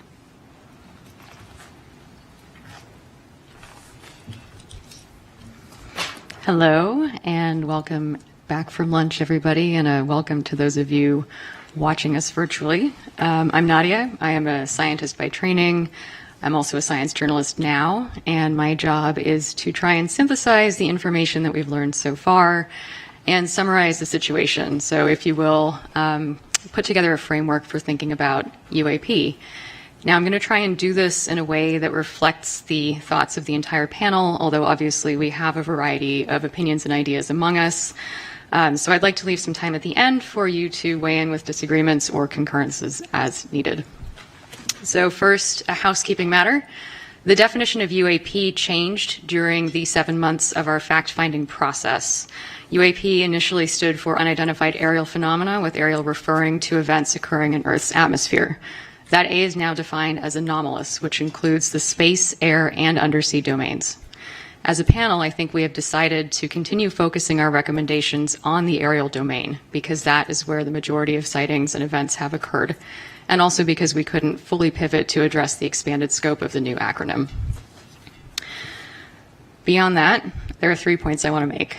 The first is that for a number of reasons, UAP are obviously quite interesting, right? That is why we are here. Recently, many credible witnesses have reported seeing unidentified objects in the sky, some of which are behaving rather peculiarly. In some instances, these reports include corroborating data from various instruments, various sensors. The challenge that we have is that the data needed to explain these anomalous sightings often do not exist or are incomplete for generating a conclusive analysis.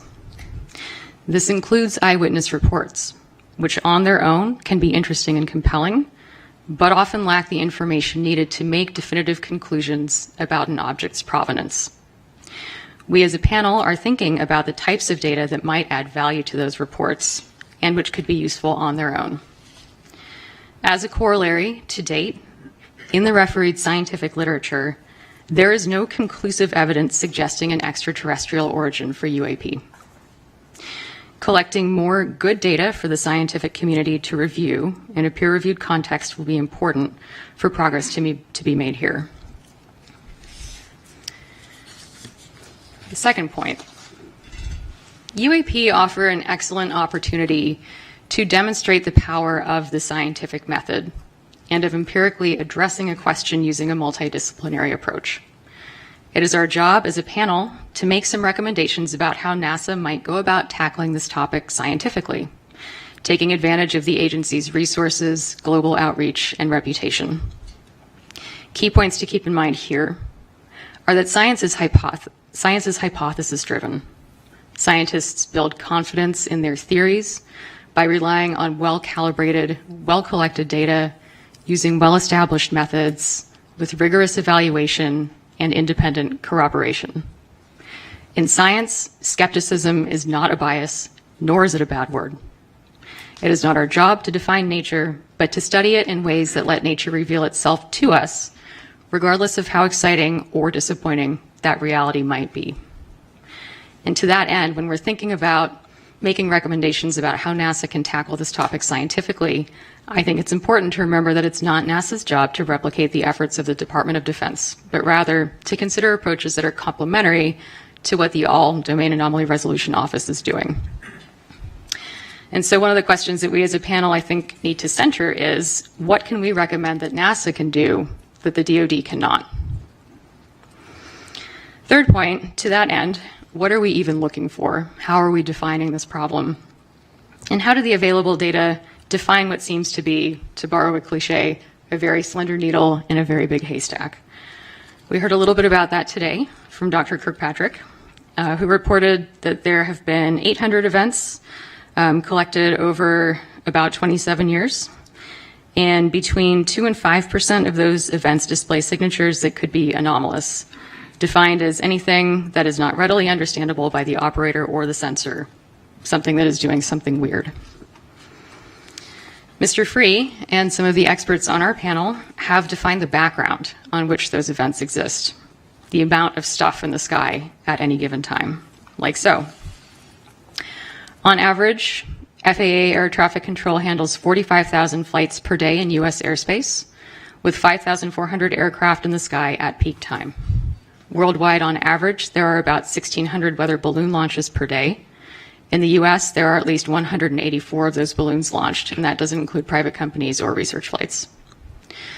There are about 1.69 million recreational or model small uncrewed aircraft systems, and an additional 880,000 drones are registered for commercial use. And these are not controlled by air traffic control, and they're not scheduled flights.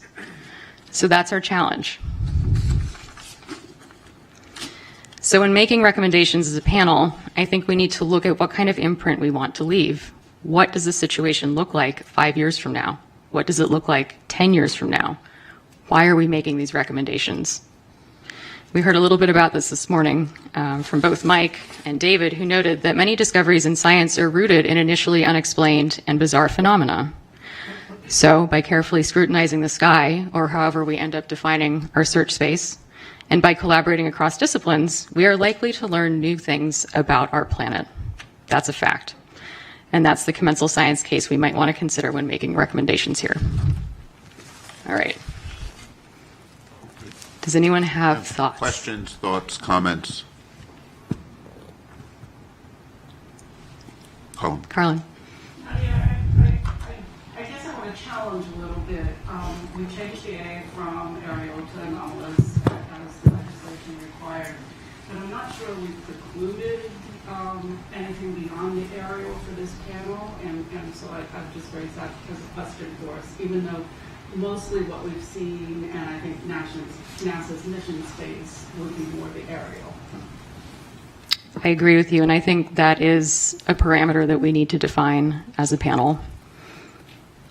Yeah, I'll just quickly jump in and echo some remarks I made this morning that, yes, the A changed from aerial to anomalous, but it's also accurate to say that the preponderance of events are in the aerial domain.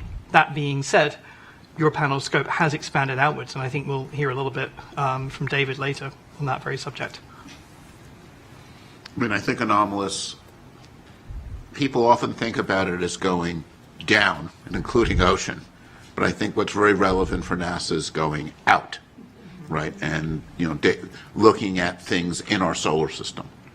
And I think in some sense, I think there's certain responsibilities in, when we look at airspace, there's FAA responsibilities, there's DoD responsibilities. As you get further and further away from the Earth, eventually it's all NASA. Once you get out, towards the, certainly much of the solar system and out to our galaxy. That's all NASA.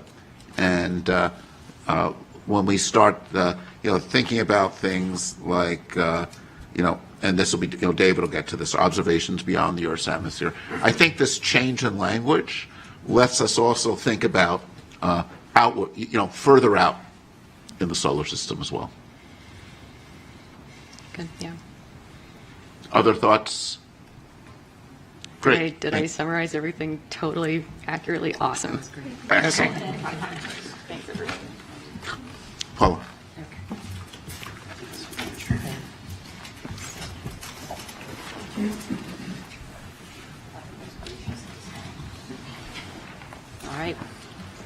All right, thank you.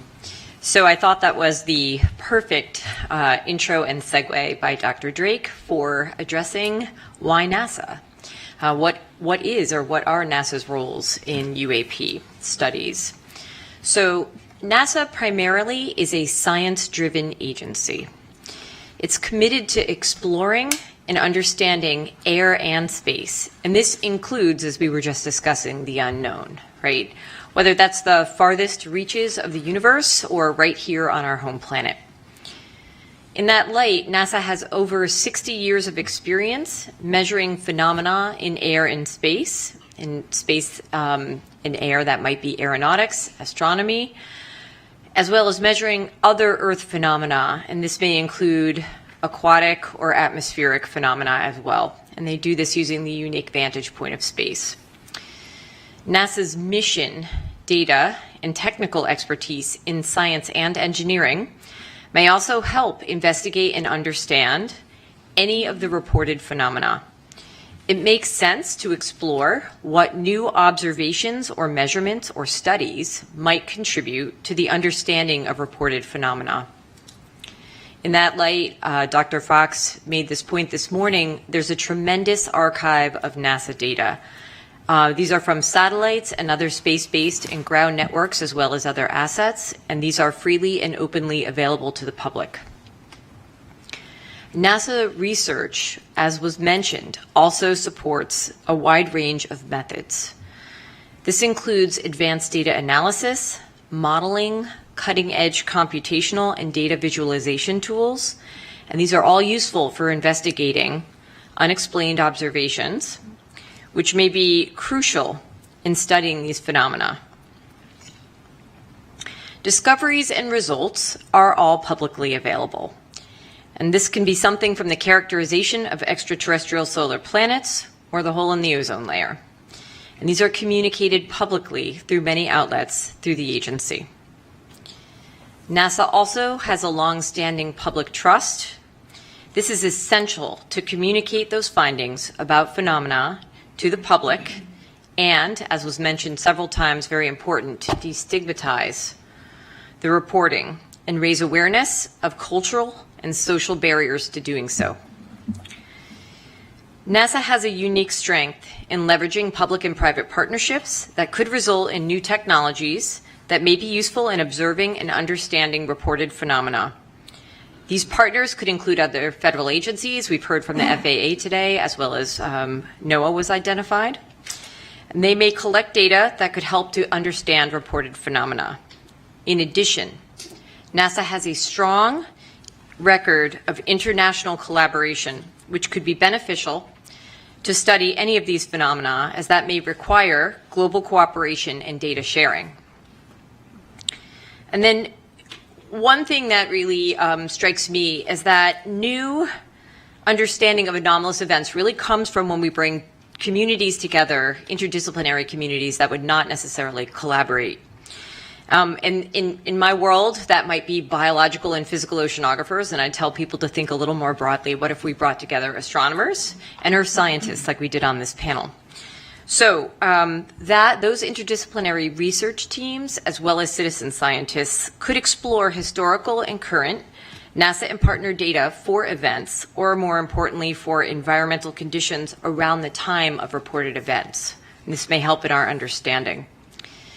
And then finally, given NASA's experience with long-term missions, long-term projects, and scientific focus, the agency is really well equipped to handle the extensive and ongoing study of phenomena investigation that this likely requires.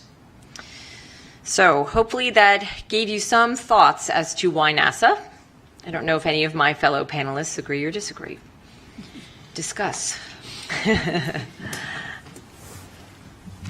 Yes. Paula, thank you. So NASA has a great visibility in the community, and UAPs are obviously of great interest to a very diverse range of people. So can you speak a bit about the opportunity that this provides for NASA to expand, the knowledge of the understanding of the scientific method?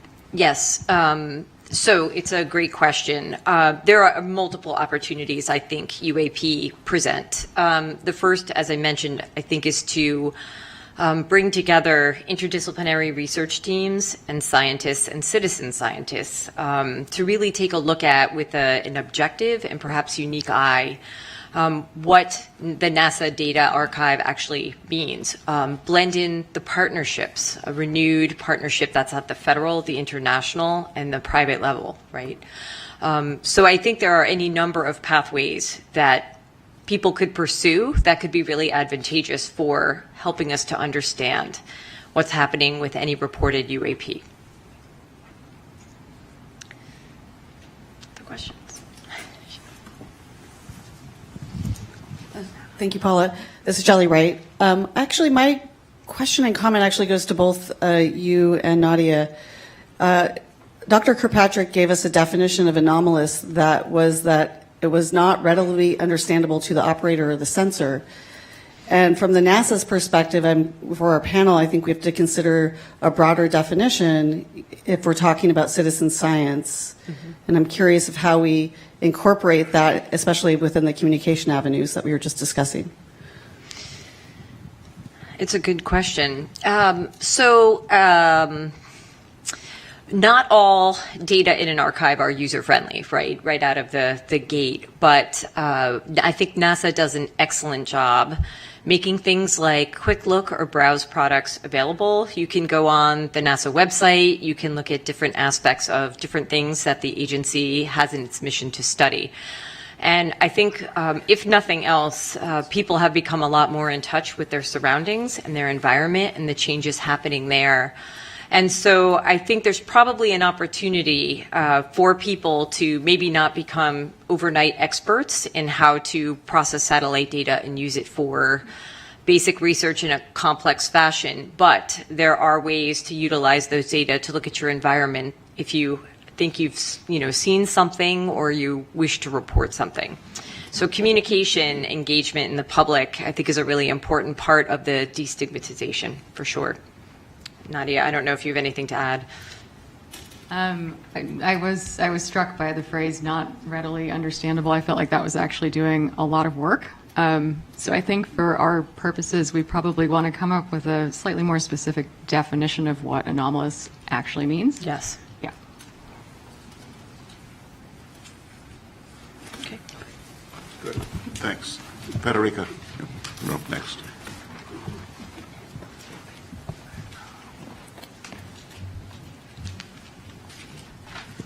Hello, everybody. My name is Federica Bianco. I am an astrophysicist and a data scientist, and I bring this perspective to the panel. So for the next few minutes, I want to emphasize some of the things that my colleagues have already mentioned about the data, particularly the status of the data that exists, and what the data that we should collect to really understand what may be. We've already heard in a few cases by a few people that NASA's role is to explore the universe through the scientific method. The application of the scientific method to discovery requires that the data meet some standards that allow the data-driven approach. And there are many standards that have been established in the scientific community over the years. I can mention one, for example. It's called the FAIR standard, where FAIR stands for findability, accessibility, interoperability, and reusability. The current status of the data about UAPs does not meet these standards. The data collection is inconsistent, it's inhomogeneous, it's uncalibrated, the data are poorly documented and largely incomplete. they're also not systematically retrievable, which poses a problem in automation of the analysis. So UAP could benefit from data science and machine learning methods, from artificial intelligence that is developing at a rapid pace.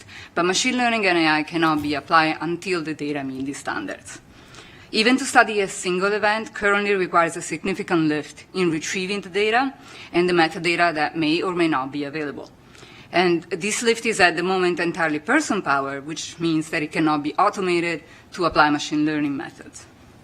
Organized repositories need to exist to enable the automation of retrieval of the data and the metadata, and this is a necessary premise to enable the systematic scientific approach to the study of UAPs. Anomaly detection is a well-developed, although notoriously hard discipline, and which has seen tremendous advances recently with data science and machine learning.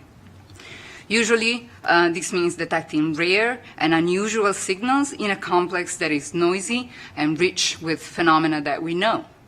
So there are two general approaches to anomaly detection in the scientific community.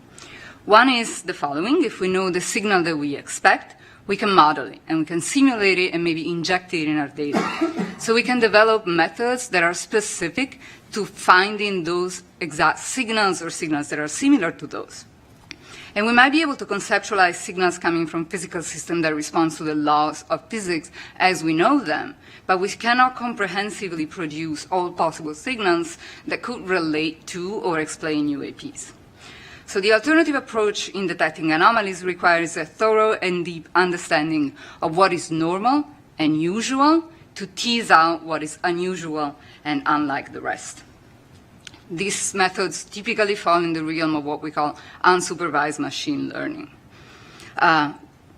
What is usual, maybe the balloons, the aircrafts, and a wealth of natural phenomena that we have heard of. And what is unusual, what is an anomaly, means anything in that is not consistent with the way in which those things look in our data. Once the anomalous signal is detected, it can be studied in more depth, either through the discovery data itself, but that may not be sufficient. So then we may need to collect additional data to study these anomalies. And this is something that in astrophysics we typically refer to as follow-up data. This can be very hard, especially if the phenomena that are anomalous are also ephemeral in time. So you have to promptly respond to the detection and set up follow-up observations. It's an extremely hard game, but it's something that is seeing a large development in astrophysics in recent years with the study of anomalous detections in the universe. This approach relies entirely on a comprehensive and systematic organization of the data, which is paramount, and on a deep understanding of all the data that is actually usual and known. The data that we might want to collect ideally will be collected in a multi-sensor and multi-platform and multi-site manner. Eyewitnesses reports, I want to elevate what Dr. Drake said, cannot ascertain the nature of UAPs. However, they should be considered because they may contain important information, for example, persistent sighting locations or seasonality.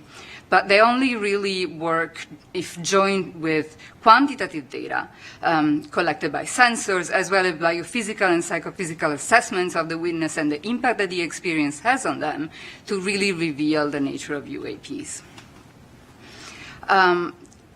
You've heard it from my colleagues a number of times. The data needs to be collected by sensors that need to be calibrated or calibratable. So we need to collect not only the data, images, sounds, spectral characterization of what we see, but metadata. The sensor type, the brand of the sensor, the noise characteristics, time of the acquisition, instrument sensitivity, as well as information about the circumstances of the data collection, for example, temperature, or the location, or the conditions in which the sensor is at the time of collecting the data. The data should be collected simultaneously by different platforms, ideally in different locations in a multi-sensor system. So some of the data that we may want to collect are images, but also temperature, sound recording, spectral data emissivity that tells you the color in a very fine grid, as well as monitoring the motion of objects, which has been very important to identify what we have seen as UAPs that have been reported. Much of this certainly can be achieved with professional-grade infrastructure, and both new and existing infrastructure to do that, such as astrophysical and geographical observatories, both on the ground and satellites. Some modern observatories in particular are designed for the detection of time anomalies specifically, as well as for the detection of objects that move rapidly in space, near-Earth objects, asteroids, meteors, etc. So those could be leveraged for the study of UAPs.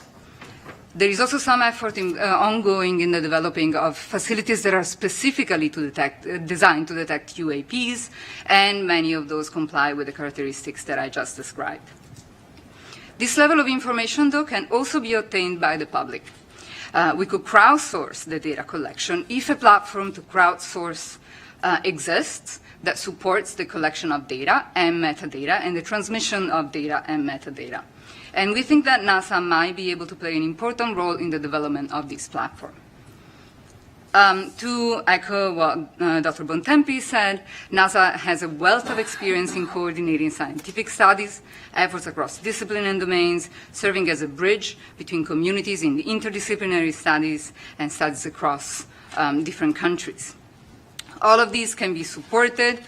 All of these can be leveraged to support the work of the other agencies in the identification and explaining UAPs. NASA also has a really important experience in data curation. We have heard about the sophistication of the analysis of the data that NASA provides, of the sophistication of the calibration that the data that NASA shares arrives to. We have heard about the open data policy that NASA data goes under. Furthermore, NASA has recently spearheaded an effort to review NASA and NASA partner archival data to prepare them for machine learning and AI, so that data can be served to the community directly and ready to apply AI methods on it. This is an important experience that could be leveraged in the study of UAPs. However, we do want to emphasize that the current status of the UAP data will make this lift really hard compared to even what is being done by NASA for astrophysical data. And finally, I wanted to emphasize what my colleague said. NASA has a great visibility. UAPs are of great power, of great public interest, and this could be an opportunity to really increase the reach of science, help people understand the scientific process, and maybe diversify the scientific community by attracting new talent into the scientific community due to the visibility of the problem. And I think that's all of my remarks. Questions? Lots of questions. Do you want to go, Reggie? Okay. So on the whole crowdsourcing front and getting reports from citizen scientists, what are you thinking along those lines? Is it providing a set of guidelines for how you report? Is it open sourcing a set of applications for cell phones to be able to pull in a lot of the right metadata? What does that look like? Yeah, so I think guidance would just a set of guidance of best practices, etc., would just not be sufficient. I think what needs to be provided is a platform. You mentioned cell phones. Cell phones have been used for crowdsourcing, the study and detection of a number of things in astrophysics, in space science. So that can definitely be done. The issue, I think, is going to be to make sure that this platform is reaches a large enough community to really have a crowd to source the problem, and coordination. Something that this could achieve, for example, is the follow-up that I mentioned earlier, right? So we need this community that would use the crowdsourcing facilities to be connected, so that if something is cited by one person, that message can go across and a broader community can point their sensors to the problem, to the sighting. And the data has to be transmitted to a place that can centralize it and curate it. Yeah, please feel free to say this is a bad idea. But if you thought about synthetic data, as you were talking, I was thinking, given the fact we don't have enough quality data to train a neural net, if we were to generate synthetic data based on the information we do have and then filling out the other characteristics as we might guess, does that then help us train something to iterate in AI to be able to find other correlations within data as we get it? So we do it all the time in data science, right? We do generate data sets where the data sets are sparse or scarce and we cannot train machine learning models. It's a risky business because in the data that we generate, we embed the bias that we have. So we embed our thinking about the data, the way in which we think the data looks and the way in which we think the anomalies look. So particularly in anomaly detection, it is a very difficult thing to do to try to make sure that you don't bias your models to what you know. I want to come back to this topic of anomaly discussion in our general discussion. We're Yeah. sort of starting to run a little late, so want to cut off questions now, but we do have a little time later at the end, so don't forget your questions, bring them up again in discussion, and we'll talk more later. Great. So David's our next speaker.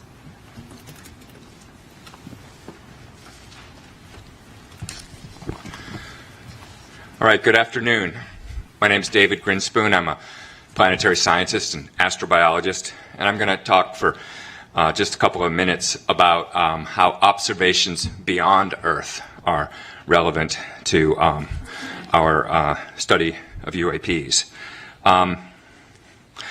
Many of NASA's missions are, at least in part, focused on answering the question of whether life exists beyond Earth. Astrobiology is the study of the origin, evolution, distribution, and future of life in the universe. As part of this, we consider how to search for biosignatures, observations we can make of other planets which might betray the presence of life. So we look for things like anomalous gases in the atmospheres of planets and other anomalies which may possibly reveal the presence of life. When we discover such an anomaly, we don't conclude that we've discovered life. We seek more data to understand what we're seeing, and often this leads to other new discoveries. Similarly, we can talk about looking for technosignatures, observations we can make which might reveal the presence of technological activity somewhere else. NASA is also supporting some research studying technosignatures. While there is at present no evidence we're aware of suggesting an extraterrestrial source for UAPs, these existing NASA programs are relevant to the question of UAPs in at least two ways. Is it a known or unknown natural phenomena? Must it be technological? Is it known terrestrial technology? So these scientific communities have relevant experience in determining and communicating about whether observations which first appear to reveal extraordinary evidence actually justify making extraordinary claims. Second, if we do acknowledge an extraterrestrial source, however unlikely, as one possibility for UAPs, then these objects must have traveled through the solar system to get here. Within the scientific community, there's a widespread, but by no means universal belief that there are extraterrestrial civilizations. And we have a well-developed rationale. There's a lot of literature for discussing this, which I won't go into now in the interest of brevity, but it has to do with the vast numbers of exoplanets and the timescales of evolution and the possibility of convergent evolution on different planets leading to somewhat similar outcomes. And it's a fascinating subject, but the relevant point here is that the same rationale which supports the idea that extraterrestrial civilizations may exist and may be detectable also supports the idea that finding extraterrestrial artifacts in our own solar system is at least plausible. NASA is the lead agency for solar system exploration. It already has an active program of detecting objects in our solar neighborhood using both ground-based and space-based facilities, and it could leverage those capabilities to search for objects in space with anomalous motion, anomalous trajectories, unusual light curves, anomalous spectral signatures, or other characteristics. Most of the solar system has not been searched for artifacts or anomalies, and these modest data analysis efforts could potentially be applied to existing and planned planetary missions. The galaxy does not stop at the edge of the solar system, and the solar system does not stop at the top of the Earth's atmosphere. It's all a continuum of possibilities. worthy of investigation. If NASA applies the same rigorous methodology toward UAPs that it applies to the study of possible life elsewhere, then we stand to learn something new and interesting, whatever the ultimate explanation is of those phenomena. And that's all I wanted to say right now. We have time for one or two comments or questions or thoughts. Yeah, thank you for that. You know, it struck me while you were speaking about biosignatures that we do a lot of that type of analysis, right, in our home planet in different capacities. And so it's more of a comment, but I wondered your thoughts on, you know, bringing together those communities that might not work together and whether that would aid in, you know, not only establishing what's normal, but enabling the detection or maybe the understanding explanation of a UAP if reported. Absolutely. I mean, the focus of my talk was observations elsewhere, but in fact, most of what the field of astrobiology has to study is here on Earth, because after all, it's our one example of an inhabited planet, and it's a little bit easier to get to make observations. So yes, any insights you have in that area, or any suggestions for collaboration between those communities would be very valuable.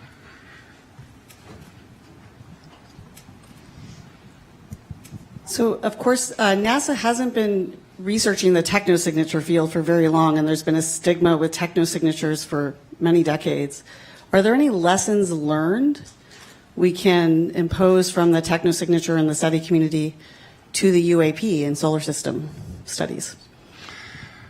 That's a really good question. I guess the immediate thought it sparks in me is that, technosignatures were kind of treated, kept at arm's length for a long time by NASA because of stigma, and ultimately can't be kept away forever. If you are an agency, curiosity driven, trying to understand the whole universe, you have to move beyond stigmas and just try to honestly look at whatever evidence there is. And so I think in that broad sense, the same lesson ought to apply to UAPs. As someone who has been working in astrobiology and data sciences for some time now, it strikes me when both Dr. Bianco and you talked that the differences that seem to me between biosignatures and technosignatures fields and the UAP field, again, relies on the data. So biosignatures and technosignatures, they have very well standardized data sets. They have been collecting data sets for some time. And they are able to apply machine learning, artificial intelligence algorithms, while it's a totally different question with the UAPs in how we can apply artificial intelligence here. So again, just like Dr. Bianca, how she said, it's about data standardization. So I hope that the UAP field will learn how to work with the data from the biosignatures and technosignatures fields. So. Yeah, that's a good point. The one point I push back on a little bit is whether technosignatures has a lot of data in that sense. The one part of technosignatures which is looking for signals from radio and optical and that sort of thing that's been associated with SETI for a long time. You're right. There's a lot of data there that we've been collecting, but the term technosignatures is sort of newly being adopted, and it. In a way, it reminds me of the distinction we heard from the FAA about a cooperative and non-cooperative. That with technosignatures, we're looking. There's more of an emphasis on finding technology that is not necessarily intended to signal us, but just sort of doing what technology does and finding ways to, so it's not looking for signals as much. And in that domain, we have not necessarily been collecting information for that long. But your point is well taken that there are lessons learned from certainly the astrobiology and the sort of classical SETI field where we've had a lot of data, and we could look at how that is analyzed and try to collect the data for UAPs that will be amenable to that same sort of analysis. Great, thank you. Colin's next.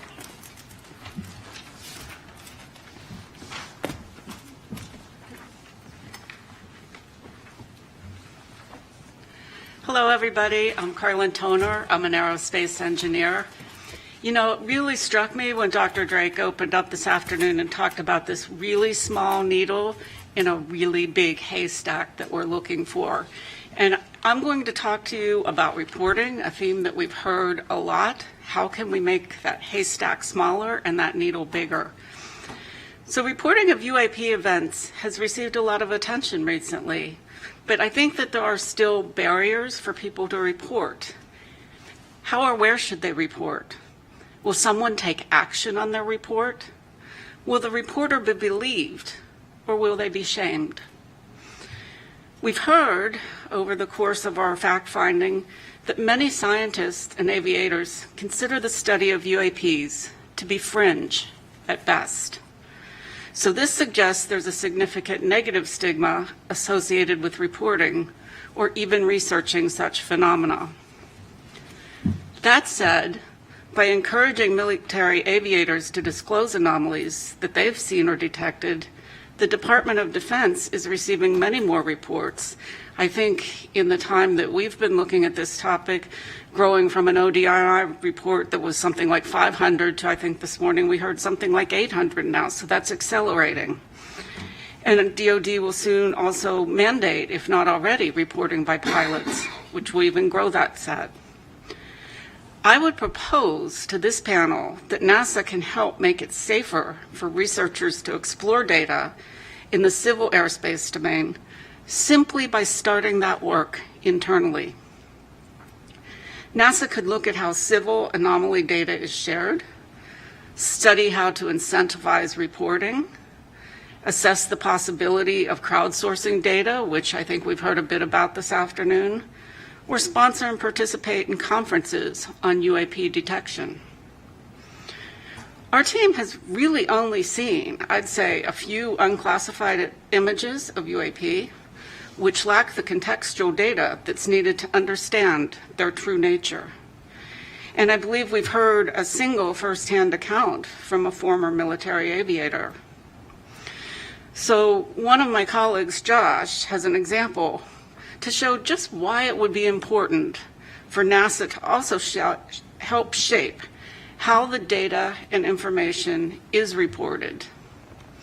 But before I turn the mic over to Josh, I want to make a recommendation to my fellow panelists that we consider advising NASA to more fully assess the cultural and social barriers to studying and reporting UAP, and for NASA to implement a plan to leverage its brand image to start removing these obstacles.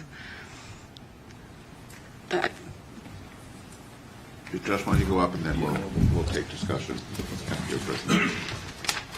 So you can call it my slide deck if you want. Thank you.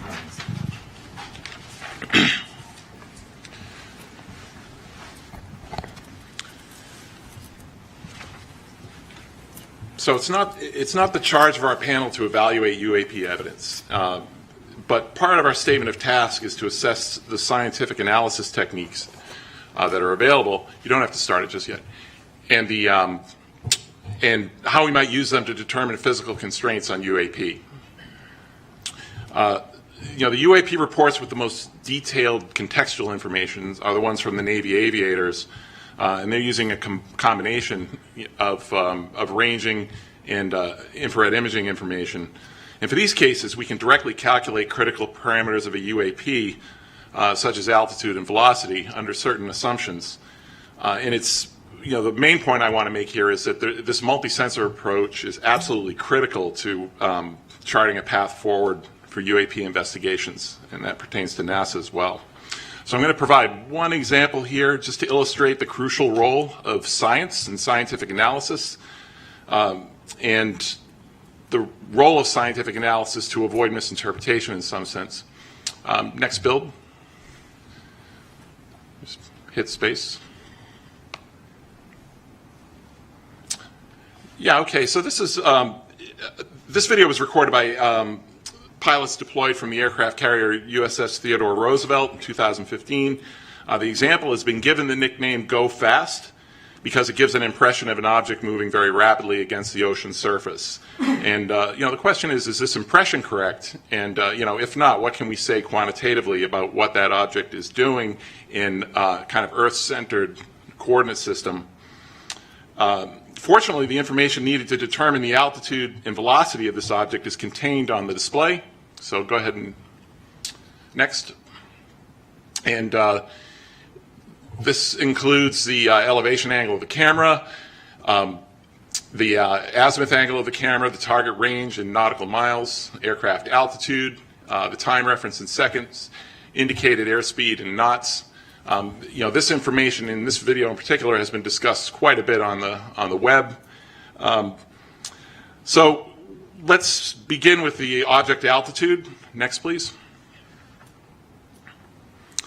So knowing the jet's altitude and the bearing to the target, we can apply basic trigonometry to figure out where that object is in altitude space. And it turns out to be, provided the range information is accurate, which can have some uncertainties associated with it, but the object appears to be at about 13,000 feet. An important aspect of this here is that it's sort of midway between the jet and the ocean. So it's the ocean that looks like it's right behind it is actually 4.2 miles away. And this is our first indication that some or most of the motion that we observe, the apparent motion of the object, is in fact due to the rapid motion of the sensing platform, which is about 430 miles per hour in this case. But we don't have to guess about this. So we have enough information on this display to actually reconstruct the encounter. Go to the next slide, please. And so this is what this is. This is using additional information on the screen, including the time axis. And so we know that this aircraft is banking about 15 degrees left, and you can compute through a simple calculator the approximate radius of curvature of the flight. And the bottom line is, I won't go into detail here, but if you can get the bearing and range to the target at two locations with known separation in time, you can figure out how far it moved. And in this case, this object moved about 390 meters in 22 seconds, and that corresponds to a velocity of just 40 miles per hour. And so that's a velocity that's consistent with wind speeds at 13,000 feet. So it's not our task to conjecture what this object is, but it's an example that illustrates the type of data needed to determine critical parameters that will help us identify such objects going forward.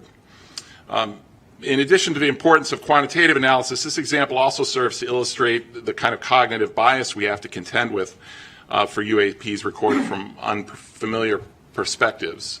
And Sean Kirkpatrick showed another example of that. This is a parallax effect case. Thank you. Any questions? Thanks. Actually, before we have questions, this is actually a good moment. Sean had wanted to comment on one of the questions. If we bring Sean up and then take questions for everybody or more discussion.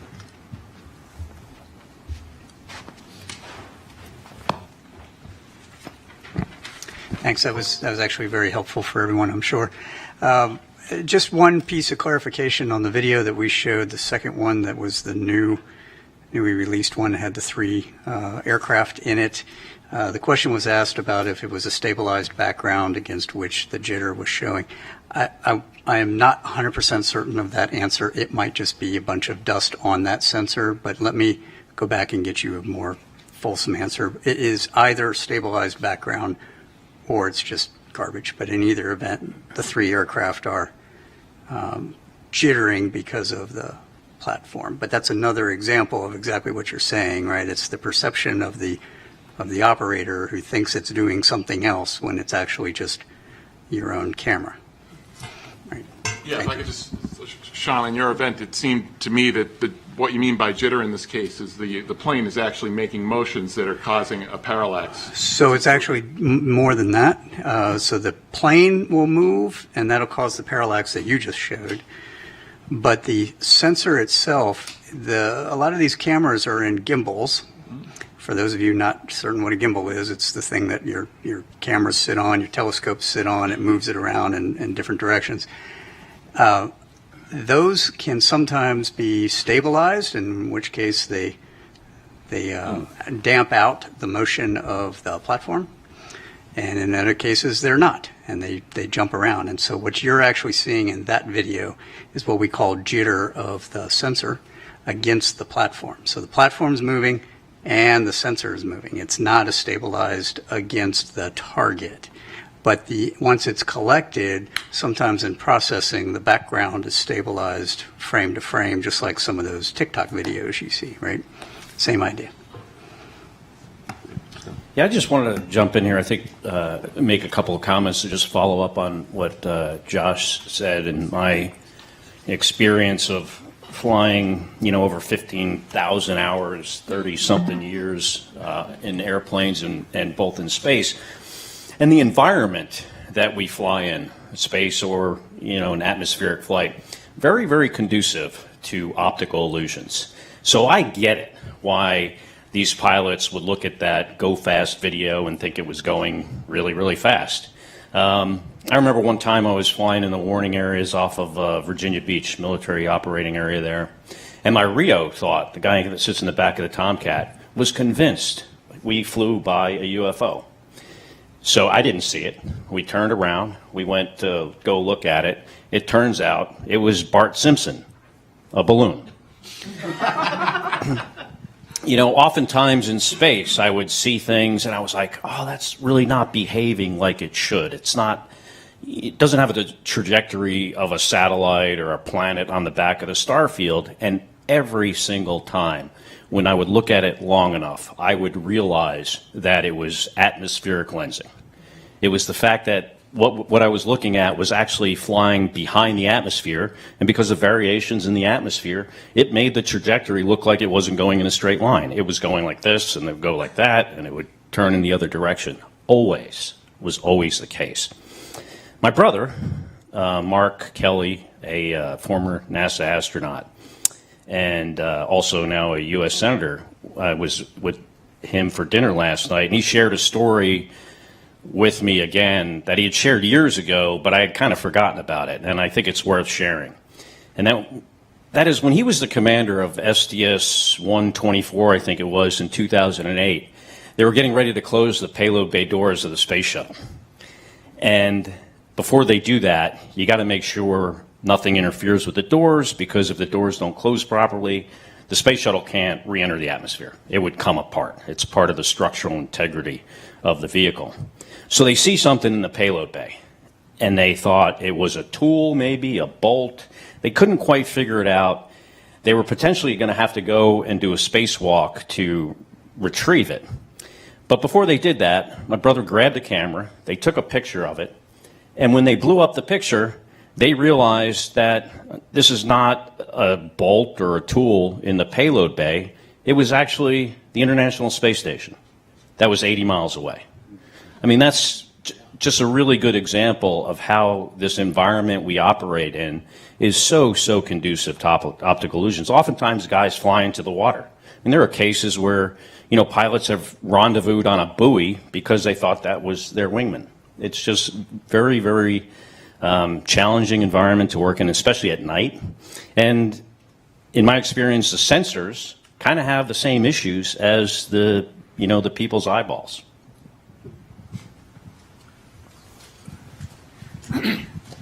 So per what Scott just said, I think we need to take it as an action to investigate unidentified animated phenomena to go after Bart Simpson. I think what Josh and Scott said is very, very helpful and shows why we need multiple sources of data. Were there radar hits? Were there other sightings? Unless we can look at this from a holistic perspective, it's very difficult to draw conclusions.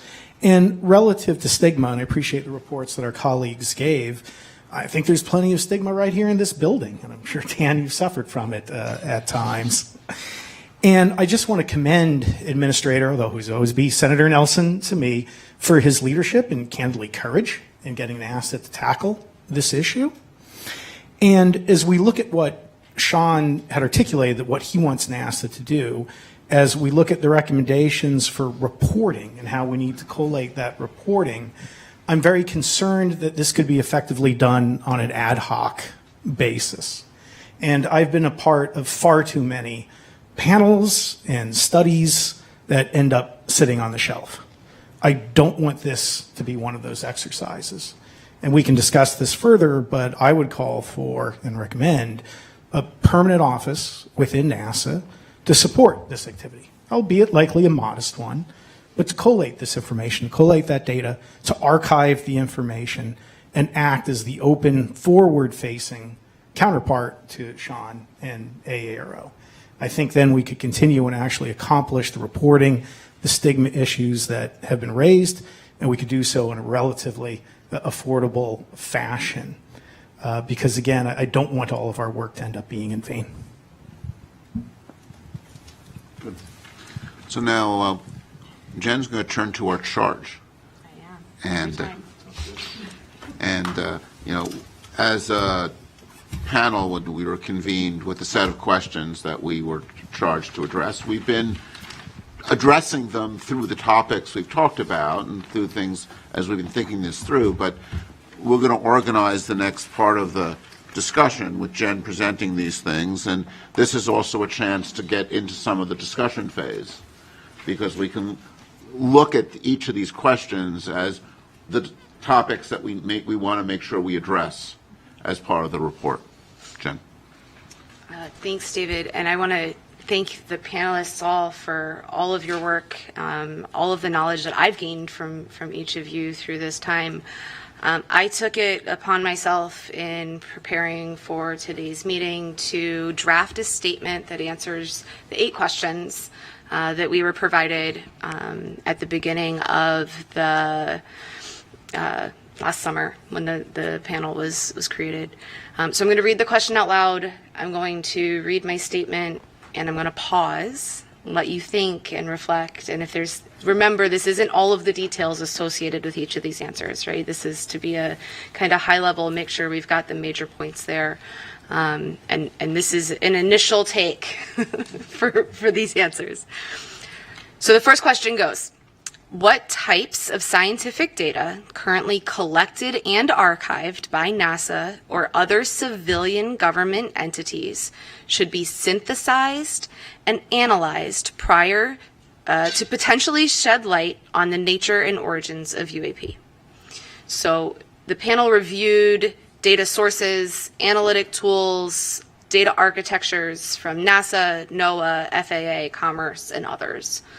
The data that we recognized were not collected for the purpose of identifying UAP, which leaves bias in the data that was collected. Even though there is an immense amount of data available, it is hard to access, and the sensors that were used were not well calibrated for identifying anomalous phenomena. No questions. Moving forward. Question number 2. I kind of feel like Jeopardy.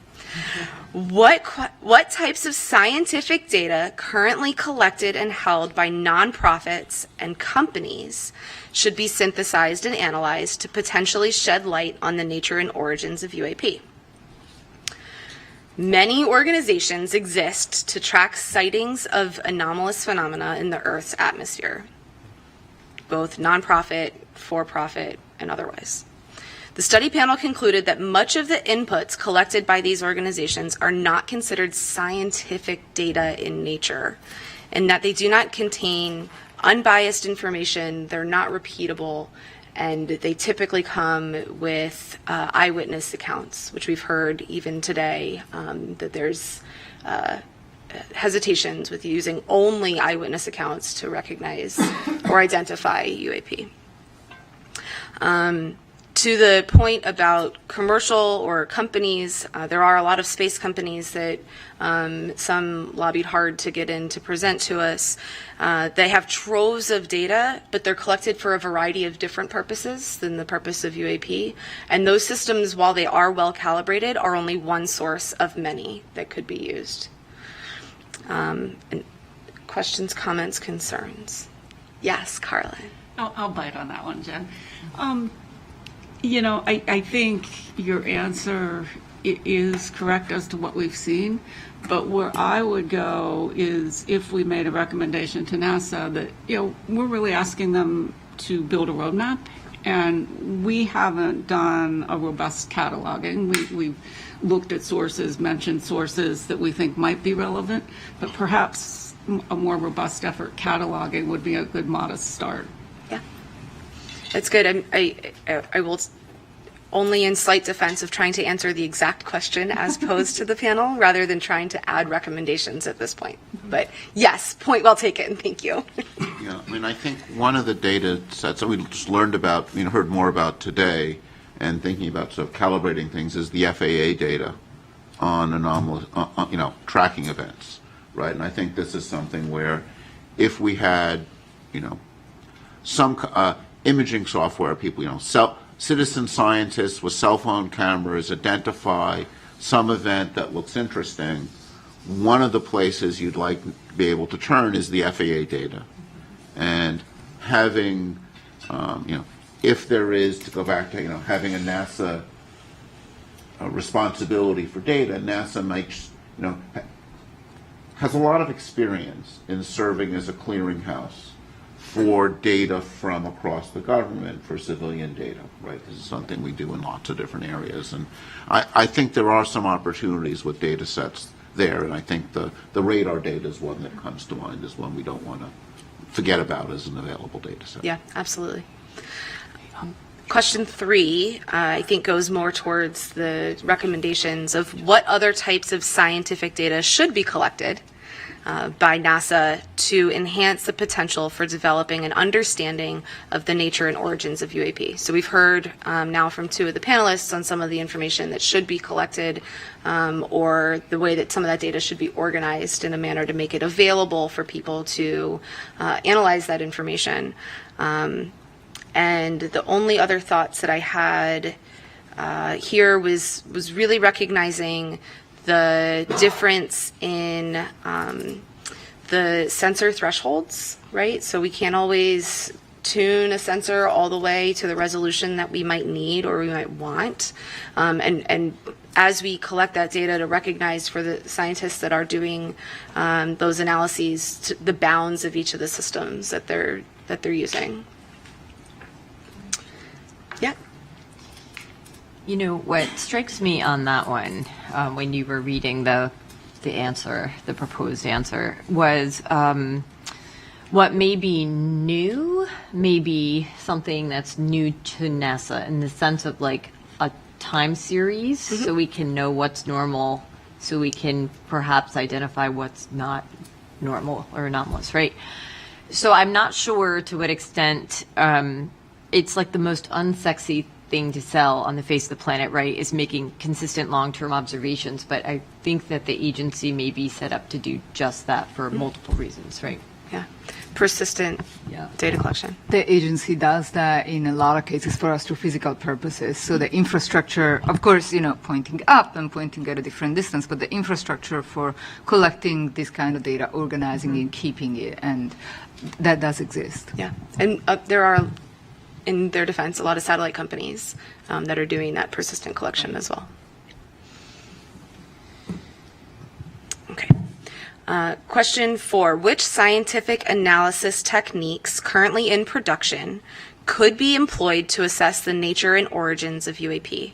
Which types of analysis techniques should be developed? So this is a 2-part with what exists today and what should be. So we're looking also at recommendations. Based on the information provided by the presenters to the panel, there are very few credible analysis techniques available that currently exist to assess the nature and origins of UAP. The onset of artificial intelligence and automated analysis techniques give promise to being able to do that in the future. I wanted to add something to that, perhaps, which is that really to design the analysis, you need to know what the data looks like, right? Yes. So, we can't really say what kind of analysis should be created on the hypothetical data that we're recommending should be collected in some, Right. somewhat specified fashion. If it's all hypothetical and we want Right. to collect all of this data and we know what format it's going to be in. We can design analysis techniques around it. And at that point, it's likely that there are analysis techniques that already exist. There's Absolutely. a wealth of anomaly detection work. We just don't know which one will be most suitable because the data, as it should be, doesn't exist yet. Correct. She said exactly what I was going to say. Yeah, and that's what I was getting at with my point. Not that those analysis techniques don't exist in the scientific community, just that they're not being applied to this problem set right now, and it's hard to apply them when we don't have the known data of what would go into those. David? Yeah, I think something we want to stress here is the importance of uniform data Yes. in the way it's collected, because particularly when you're looking for outliers, if you have data coming from many different observing techniques, right, and just having a uniform set of cameras, a uniform set of detectors, so you understand and characterize them, right, because this is a needle in the haystack problem, and, you know, every camera, I mean, I'd mentioned in the opening session, ghosting in optics. Yes. You know, that's going to be different in every different detector, right? And you, before we get to the analysis techniques, we want to make sure we design the data collection so that the analysis techniques can effectively be used on it. Right. David, can I take a slight issue with that, which is, it sounds like you're implying that you need a single way of collecting the data. I'd argue it's really you need to understand the various ways in which you're collecting the data and you're able to cross-calibrate across those different approaches. Because I seriously doubt that there is a single detector. I think a handful of ways so that you're well characterized. Things need to be well characterized to be useful, I guess is the way I would state it. And it takes time and energy to well characterize things, so that's I think the challenge. So following up on both your points, I think it's where we can actually apply artificial intelligence. So we cannot apply artificial intelligence on the current data, but we can apply artificial intelligence in a way that we can design characteristics for the data that we need and how we can collect the data that we need. So. This is probably more of a frustration than anything else, so I don't know how helpful it'll be, but I think we're not looking for a needle in a haystack. We're looking for an anomaly in a haystack. We don't even know that we're looking for a needle. That it's just a discolored piece of hay. Well, I'm from Montana, so I love good hay analogy. I don't know what the phenomenology is that we're looking for. We say anomalous. Again, this question earlier, what does that mean? Anomalous acceleration? Like, I think as we try to look at the data, we're starting from an almost impossible position when if we don't know what we're looking for, is it a radiation signature? Is it something electromagnetic? Is it something like that? Is why this is so challenging and frustrating to me that we're talking about monitoring something that we don't even know what we're supposed to monitor. And let me just offer, Josh, before you jump in, the scientific process of hypothesis-driven research, right? Of that, while we don't know all of the possible outcomes in the entire world, we can ask very specific questions and go about it in a very scientific process to understand. So you're right, we don't know exactly what we're looking for, but we know hotspots, as we've seen from both FAA and Aero. We do know some of those conditions that we might be looking for. So if you start with kind of what you know, or places to start to go and look, and you start with the data that we have available to us, we might start being able to untangle the chicken and egg problem. Jen, what is the phenomena that we're looking for? So we've heard them from Sean. I would pull up Sean's chart, but I can't quickly do that. Of the criteria that he said on the trends, I use the word criteria, he said trends, of 6 or 7 phenomena, I guess, of specific size or within a specific motion range. And it's something different than what we've seen before, something we don't recognize. And so when you go to look for something that you don't recognize, it can be pretty easy, in that we've fooled ourselves today and even watching some of these videos of what's going on. But when you're able to corroborate that with 3 or 4 other sources, it starts to make sense. right? So something that looks like magic to the naked eye or to that camera and that sensor isn't once you understand all of the effects of what was going on in the surrounding environment. So I got a question. Can we, because I got the same frustration you do, right? It's regardless of what you're looking for, if you don't know what it is, whether you're using AI or match filtering techniques, you can't find it, right? You can't find it. So because the question I have is, can we use social media, that kind of thing, as a way of queuing to know where something's happening? Because we know Google searches can lead you to better understand where outbreaks happen, right? Disease outbreaks. Can you use similar type of conflation of data to start saying, well, something's going on here, let's start queuing sensors in that area? That requires some real-time capability, but is that something we can think about? Can I object to that just a bit? You can find things that you don't know how they look. Okay. There is a lot of the algorithms in anomaly detection are really based on let's find out how what we know looks like, so that anything that doesn't look like that can be identified and spotted, and then we can think whether or not we understand it, right?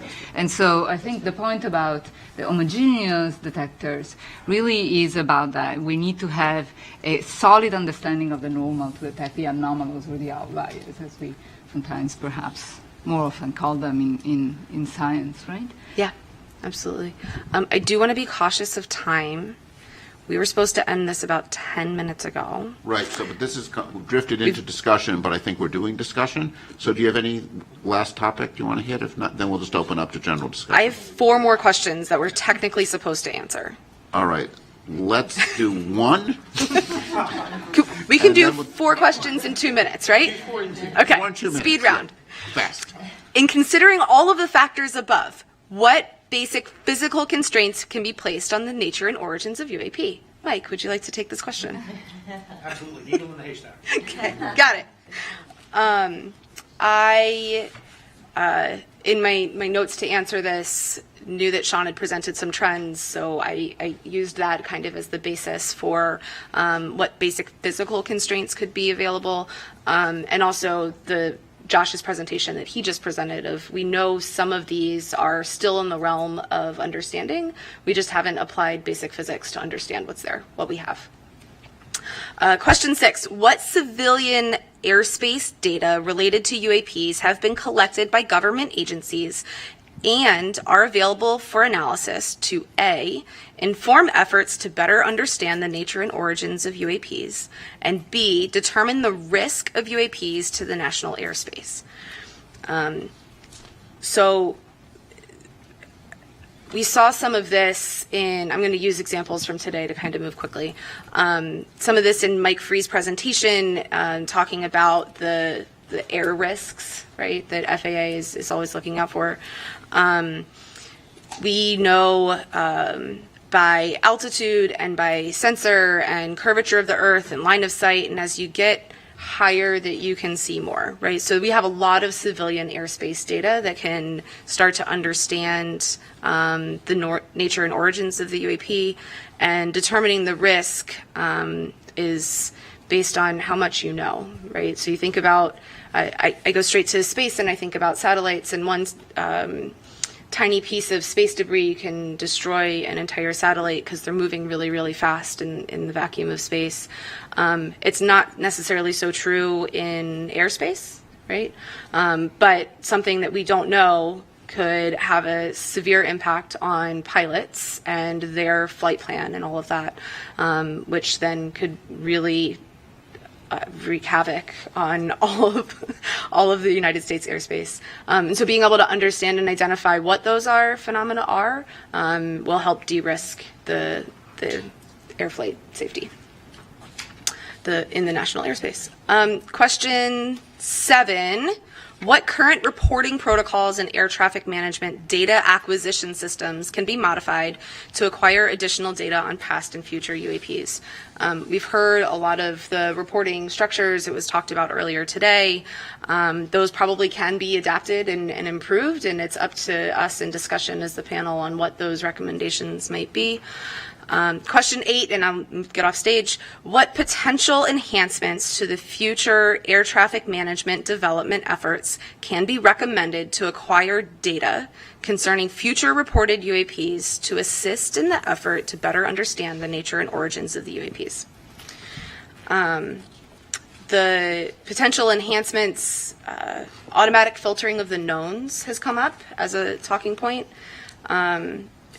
These are specific really to acquiring data, the tuning of those sensor platforms, the multimodal spectrum collection, and being able to kind of timestamp or geostamp each of those to corroborate the sightings. So I will leave the panel with that, with time to continue discussion. Thank you. Thanks. Oh, sorry. Okay, great. Let me go up to lead discussion from there.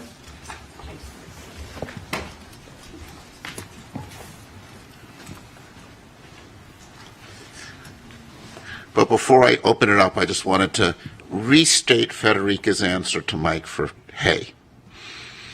If you know the properties of hay very well, and you go through your haystack and say, I don't know what this is, but it doesn't look like hay. You don't need to have a match filter looking for a needle in a haystack if you know hay very well. And who said NASA couldn't speak to Middle America? Now, as a New York City resident, my impression is if you go through hay you don't want to do it with your hands. But I defer to you on, yeah. You have no choice, but AIML would be good. Yeah, I think AIML, yeah.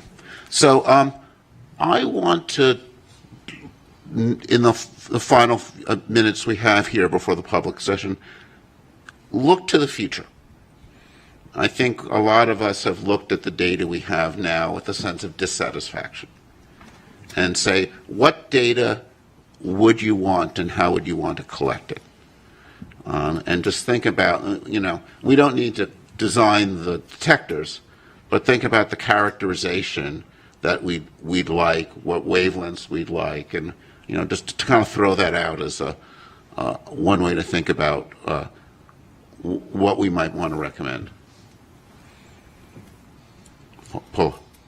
So one thing that strikes me in that question is that I'm not totally certain that we've dedicated our time and effort to looking for anomalies. I think by default there are some science communities that look for things like the genesis of a hurricane or a harmful algal bloom in the ocean or, something in interstellar space.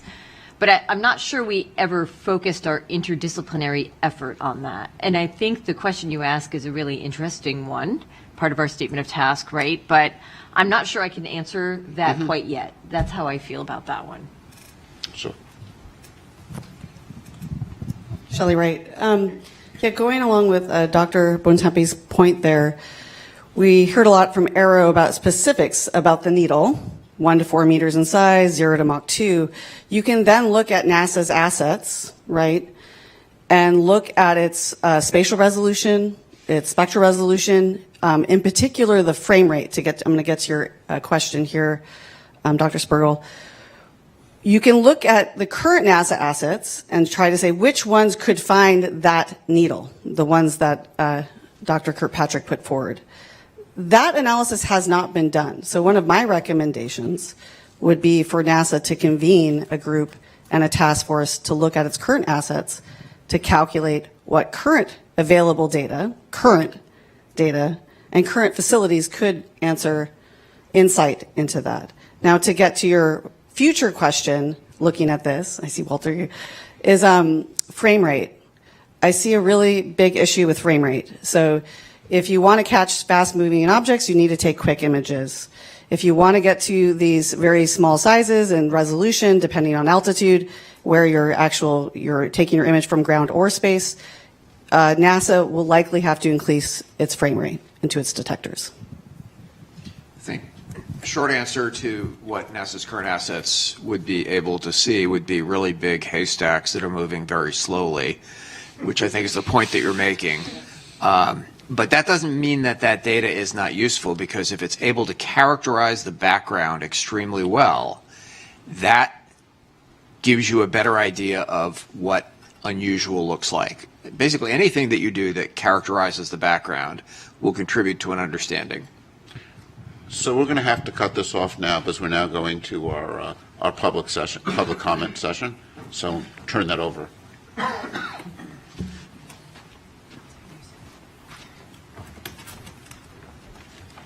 Hello, everybody.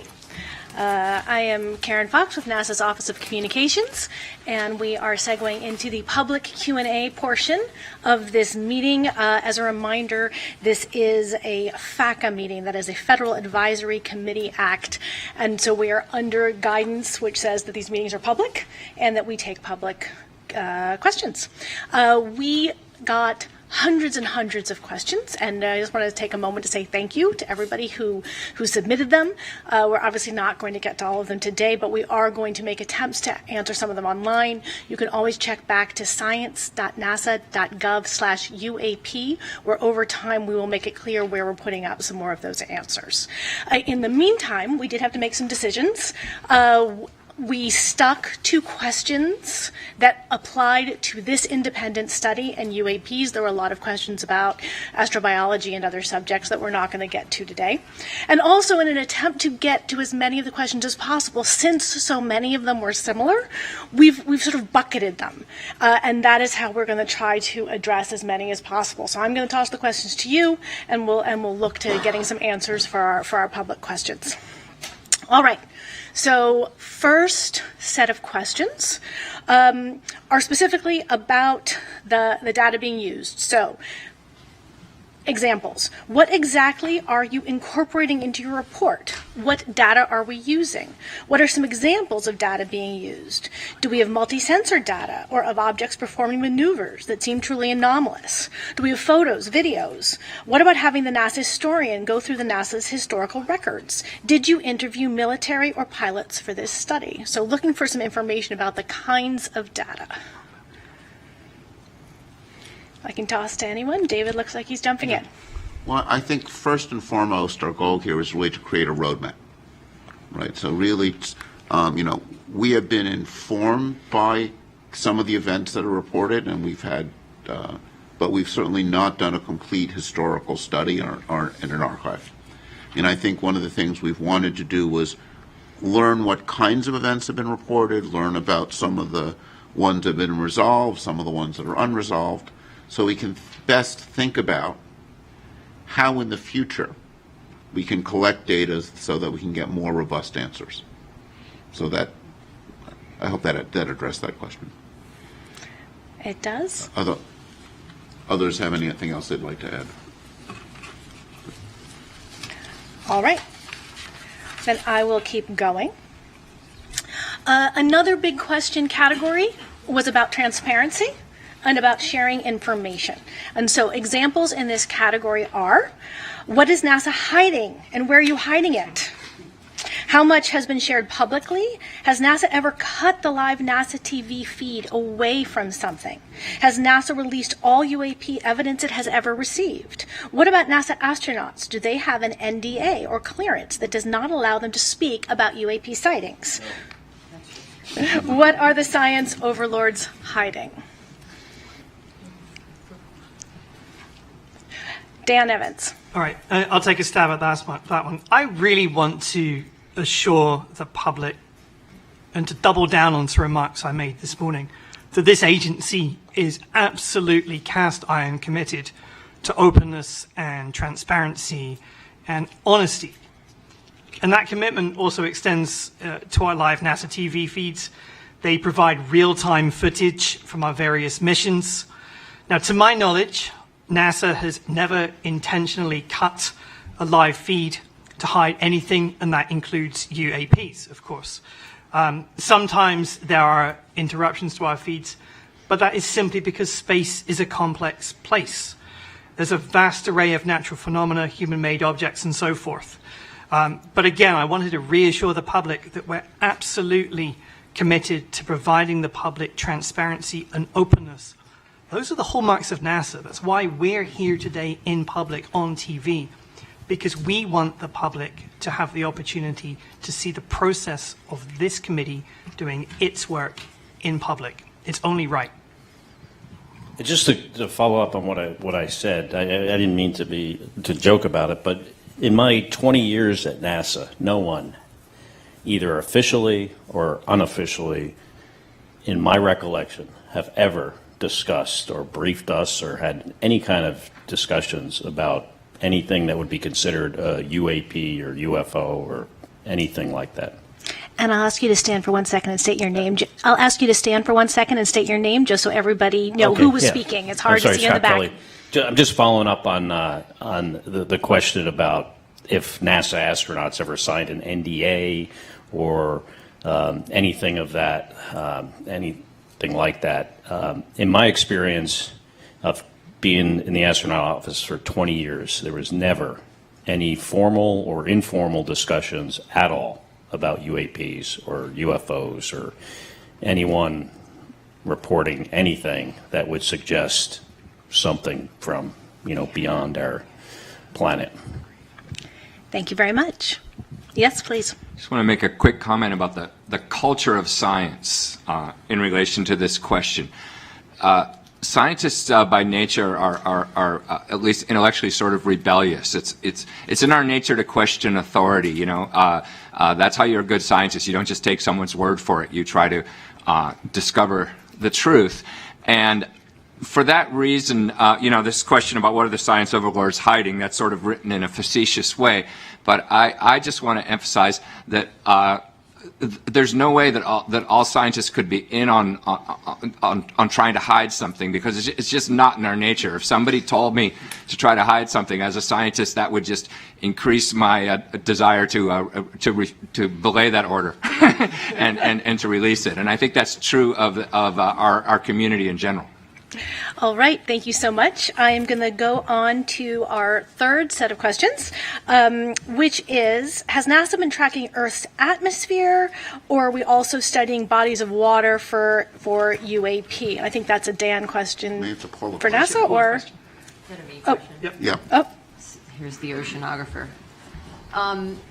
So, my understanding is this is a completely independent study to assess what assets, what data, what science, what observations, platforms NASA has to potentially help evaluate and understand UAP, right? We have, NASA has an Earth Science division and many scientists at many centers and many academics and other partners out there that study the Earth as a system. We do this from the unique vantage point of space, and the atmosphere is part of that. I think Dr. Kirkpatrick stated this morning that to his knowledge, and I think to ours, there isn't anything that's been reported below the ocean surface, and so I think part of what we've been talking about all day is, what assets are out there to actually begin to identify data that could be useful in explaining any of these reports if and should they come in. So I think that's probably it, unless there's something else to add. All right, then. Thank you. Moving on to our fourth general bucket of questions. What are you doing to solve the stigmatization surrounding the study of UAP? I can take that one. And state your name if you wouldn't mind first. Carlin Toner, FAA. I think the fact that NASA has called us together here as a panel to look into this, that NASA is hosting a public meeting, that we've heard, right, it clearly stated we're here to be transparent.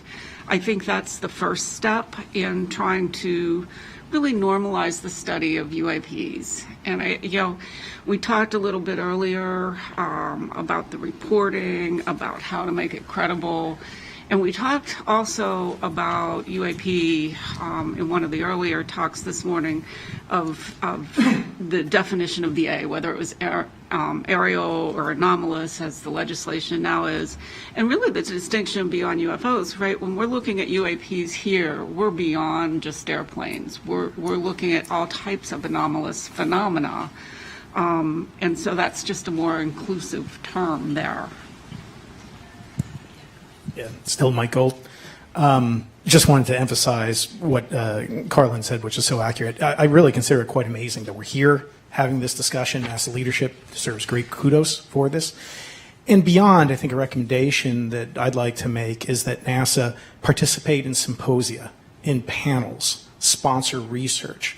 When you have the NASA logo on that sponsored research, on that discussion, it really helps normalize and push back against the stigma. I think NASA can leverage its excellent reputation, both domestically and abroad, to help push back on that stigma. And I think it's important to do so not just for science and discovery, but for national security. That we've all seen what's occurred with balloons from rival nations. We don't want this stigma to be a vulnerability that rival nations can take advantage of. Yes, Dan? Yeah, thanks, Karen. Just a few additional points from the agency perspective. We are, of course, taking a set of actions to effectively normalize the study of UAPs, and that involves collaborating across the government, encouraging an open dialogue, and promoting rigorous scientific inquiry. Let me turn to each of those in turn. So in terms of promoting a rigorous scientific inquiry, the primary way we're doing this is by being truly rigorous and employing an evidence-based methodology in everything that we do. That is characteristic of scientific research. It's no accident that the people up on this stage are true experts in their respective fields, okay? So that is in turn going to help us to legitimize UAP studies. Encouraging open dialogue. So by holding public meetings such as this one and having open conversations about findings, then we're helping to normalize discussions again. And that really goes arm in arm with our commitment to openness and transparency with the public. And then finally, in terms of collaborating across the government, we're working very closely with other government agencies, not least Sean's office, Aero, to broaden the scope and the depth of our study. And I honestly believe that this collective interagency approach will lend credibility to the study of UAPs, and it's going to demonstrate the seriousness with which we're approaching this issue. Thanks. Well, that segues very nicely into what our next set of questions are, which is who we are working with. So the question is, who else is NASA currently working with, or do we want to work with to study UAP? And is NASA working with international partners?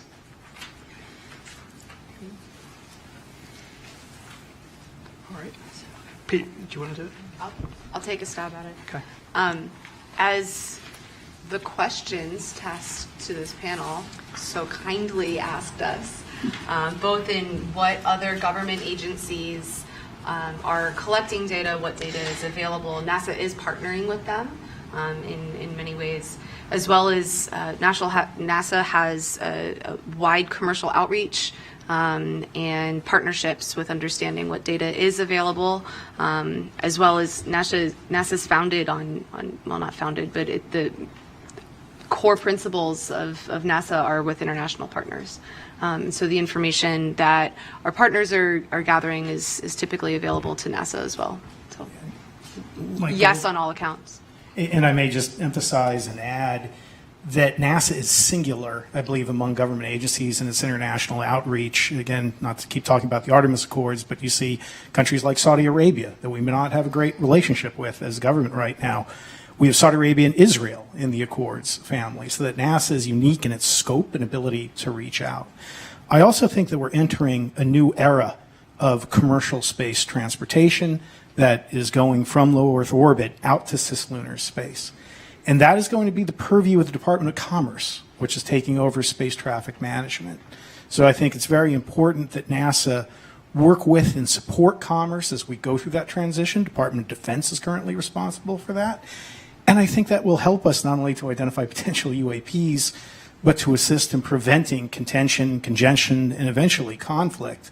And I also want to note, in terms of space debris in orbit right now, I believe, represents an existential threat to our very society, that we are getting very close to an event that could cause real problems for our ability to access satellites. And that's why I think there's great ancillary benefits to the conversation we're having today, that as we increase our capability to monitor orbit for UAPs, that data could also be very relevant as we look at near-Earth objects and other threats. And again, to just end on near-Earth objects, Apophis, for example, an asteroid, is going to come so close to Earth, it will be below geosynchronous satellites. So any effort to begin to catalog and do better in terms of understanding that environment is going to be terrific, and I hope NASA works with commerce and international agencies on Apophis and other missions. I think Federica had something to say, too. Yeah, I just wanted to add that, a lot of the things that we think we might recommend in terms of platforms to collect data that would be useful to study UAPs, we recommend a multi-platform and multi-site. That would also mean likely ground-based as well as space-based facilities. And this is being done already in astrophysics, co-observing the sky from the ground and from space with different methodologies and different instruments to get a more comprehensive picture of what's normal and then detect what's anomalous. And about every 10 years, the astrophysics community anyways, but many other branches, convene a panel of experts to see what things can be done to advance the field in the next decade. It's called the Decadal Survey for us. And one of the recommendations this year was explicitly for agencies that do astrophysics to work together. So NSF, DOE, and NASA to work together, share data, share facilities and instruments. So I think this is, there's a lot of fields will benefit from this, including the UAP studies. Oh, absolutely. Carlin Toner, I'd like to put an exclamation point on how well NASA is collaborating across the government. I'm from the FAA, and I can personally attest that FAA and NASA have a robust engagement in transferring research into practice in the ATM system. I think on the commercial space side, we work well with NASA. And all of our agencies are in the whole of government approach, supporting Aero specifically on the UAP topic. And it really comes down to good government and how we deliver, because we can each work our own mission space, but to cover the whole space, we need to collaborate together. And Dan?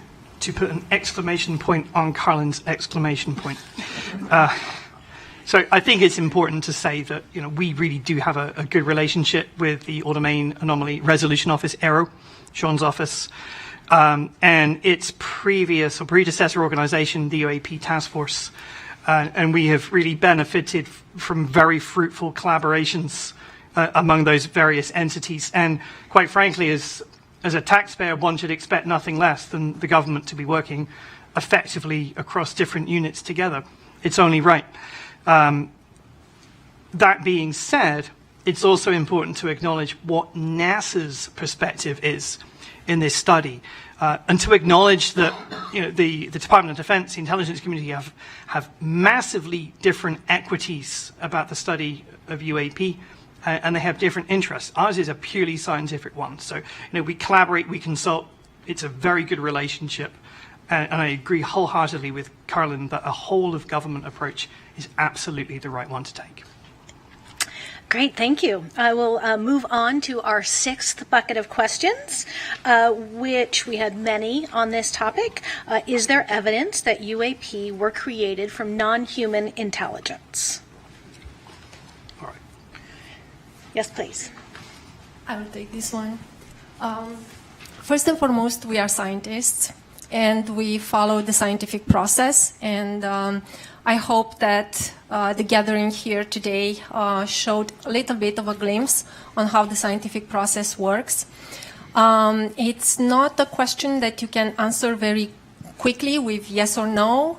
And we follow the data, right? So as scientists, we follow the data, we formulate hypotheses, we test theories, we follow the scientific process.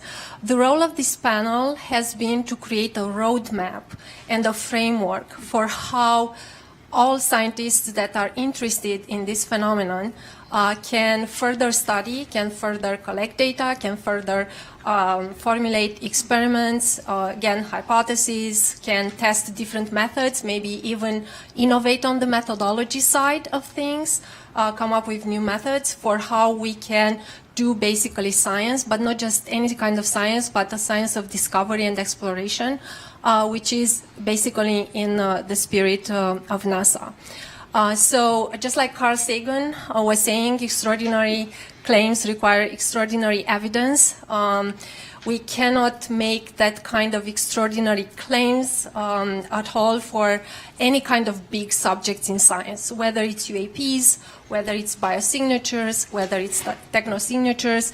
This question of whether we are alone in the universe is probably one of the largest questions that we've had in our history of science, in our history of humanity, and it's not one that we can take lightly, and that's why we need so many scientists and multidisciplinary and interdisciplinary teams to work together, and many organizations. So it's a process, it's a roadmap, and we work collectively on this, and we hope that within our lifetime we will be able to answer this big question of whether we are alone or not, and also to better characterize this phenomenon, which is UAPs. So. I want to sort of supplement that excellent answer by noting that we have not seen the extraordinary evidence, right? I mean, in a sense, to give, to make the claim that we see something that is evidence of, non-human intelligence would require extraordinary evidence, and we have not seen that. I think that's important to make clear. All right, then, I will move on to our seventh set of questions. We received many questions about the budget that is being dedicated to this. How large of a budget will NASA allocate? How large of a budget is NASA allocating? And how large of a budget will NASA allocate towards the study of UAPs? Dan? Yeah, that's a Dan question. So there are two separate questions in there, which is what is the budget for this group, this team, and what is the budget going forward, I think. Now, the budget for this independent study team is very consistent with any other of our external review groups that we bring into the Science Mission Directorate on an annual basis. So, we have maybe 100, 200 such groups, entirely consistent with that. Also important to say going forward now that NASA has not established a program relative to UAP. And as a result, there's no associated programmatic funding. But this is how NASA works. Federal budgeting is a complex journey, of course, and the way NASA, particularly NASA Science, likes to work is we anticipate and wait recommendations from independent groups such as this one, and we need to wait on final recommendations, and then we'll make an assessment. So too early to say, but of course that's all couched in the fact that federal budgeting is a very complex process, and we will always follow the law. All right, we're making good time. We have one more question that encompassed many of the ones we got, which is, has NASA encountered any aliens or extraterrestrial life? What happens if the public comes across extraterrestrial life? What would NASA do if extraterrestrial life was discovered? What would NASA study or do if extraterrestrial life was discovered? Now, I think it's worth making a distinction that when we talk about extraterrestrial life, we do have a study within NASA of astrobiology, which is not intelligent life necessarily. And so I invite you, as you answer this question, to make clear the distinctions as you are talking in terms of UAPs as well as any astrobiology work that we do. I would start by saying one of NASA's big questions is there life out there? Right, and a lot of what NASA's doing in its exploration of the solar system and beyond is focused on searching for life in any form, extraterrestrial life. I think one of the things we have learned in the past 20 years is planets are common. We knew, of course, about the planets in our solar system, but we now know there are lots of planets out there. So there are lots of potential environments for life. And I think one of the most fascinating questions is, do any of those planets host life?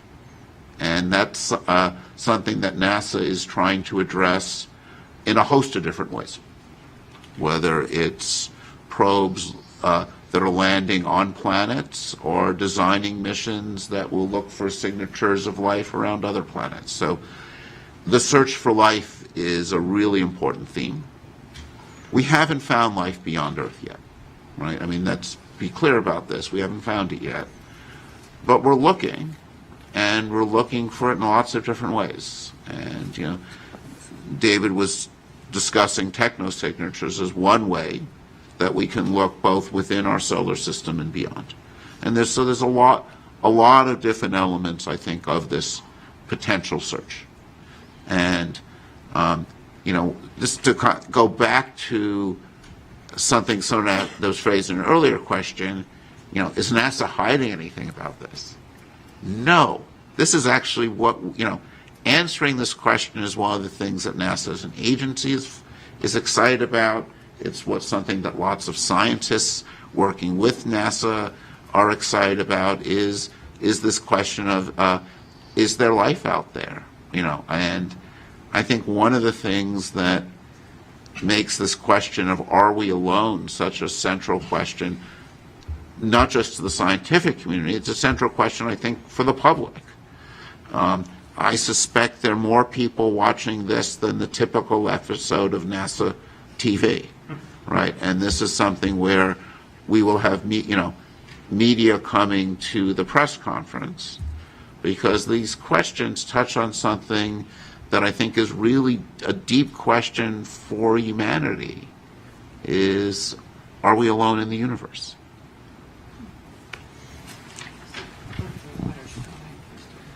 Yeah, just to kind of echo what David said a bit, I mean, obviously this is something we think a lot about in astrobiology. What if we succeed? We are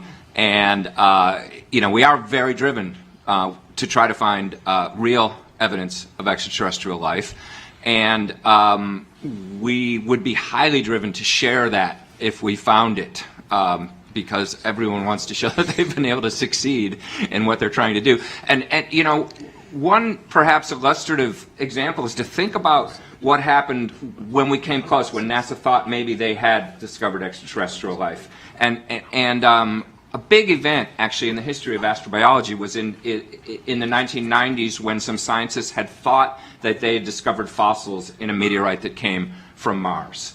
And what happens is you don't announce it immediately. You make sure that you try to make sure you're right, because you also don't want to have false alarms and announce something and then you go, oops, sorry, we were wrong. That was a mistaken analysis. But what happened was when the scientists were sure they were right, then there was a big, in fact, presidential press conference with President Clinton and NASA, and it was a big public announcement. And that's what would happen. If we discovered something, we would try to make sure we were right, and then we would very proudly and loudly let the public know about it. Thanks. We have just 1 minute left, so I'll let you finish up. Yeah, thank you.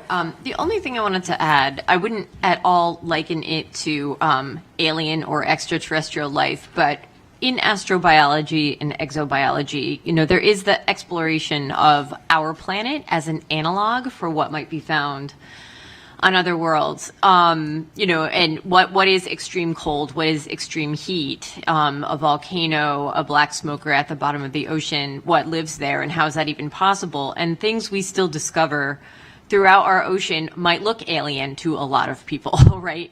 And we keep discovering new species of different things, whether they be microbes or algae or, charismatic megafauna, whatever they are. But there are synergies. I know there was an initiative years ago at NASA called Oceans Across the Solar System, and the idea was, could our own Earth's ocean be used and the life within it as an analog for what might be discovered elsewhere? So I think that's an example of a potential synergy of interdisciplinary science, research, observations, etc., collection of data and information gathering that could be useful in the future. Thank you all so much. I will hand it back to David Spergel, your chair.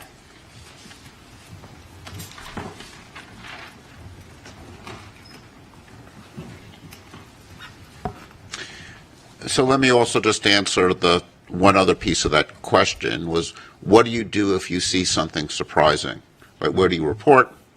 And this is something where, just to come back to something I mentioned in my opening remarks, the AARO is our lead agency for UAPs.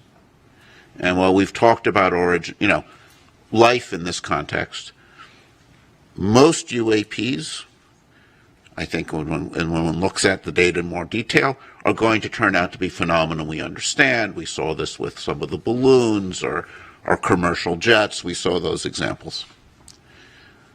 Some UAPs, and we saw this with the Chinese balloon that flew over, is an issue sometimes of national security.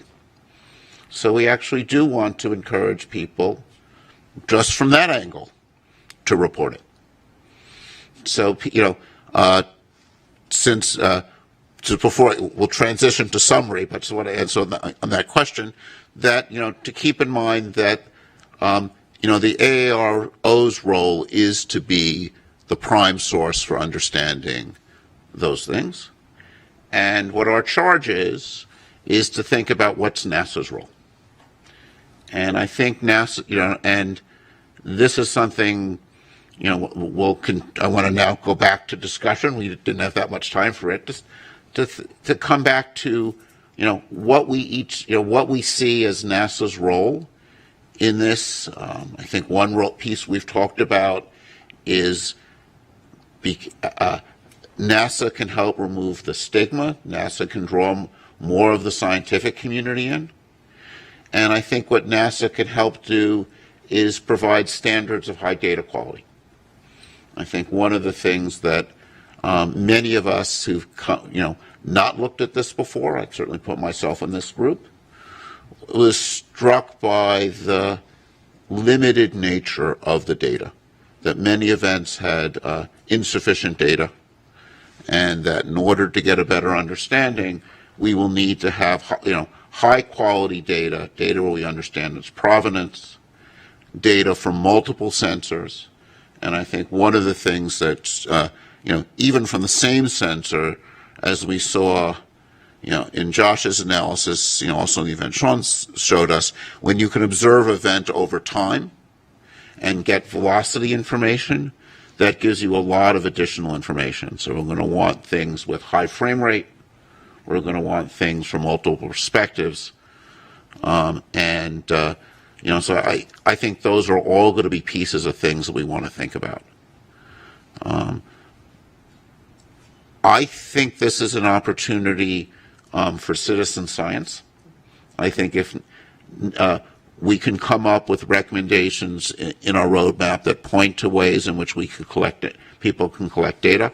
I remain a big fan of these things. They do take over our lives too much, but they are fabulous data collectors and I don't know, there's something like 3-4 billion of them that are on the planet. And NASA, I think, has the prestige and visibility to develop an app or work with companies to develop apps that could collect data in a uniform and centralized way that I think will, most of the stuff that's collected is going to turn out to be commercial planes, balloons. When you have multiple cameras, you can eliminate some of the optical limitations of ghosting and those effects. Some of them will almost certainly be novel physical phenomena. Right? I think it is, we have learned a lot about our planet and how the universe works. There's a lot we don't know. Right? I think, as scientists, what is the most exciting thing is the surprises.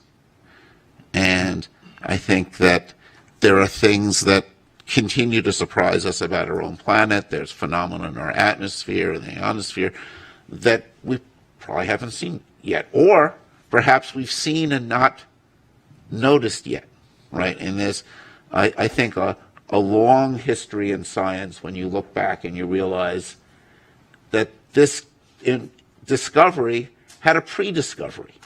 So people had seen something before and were missing it.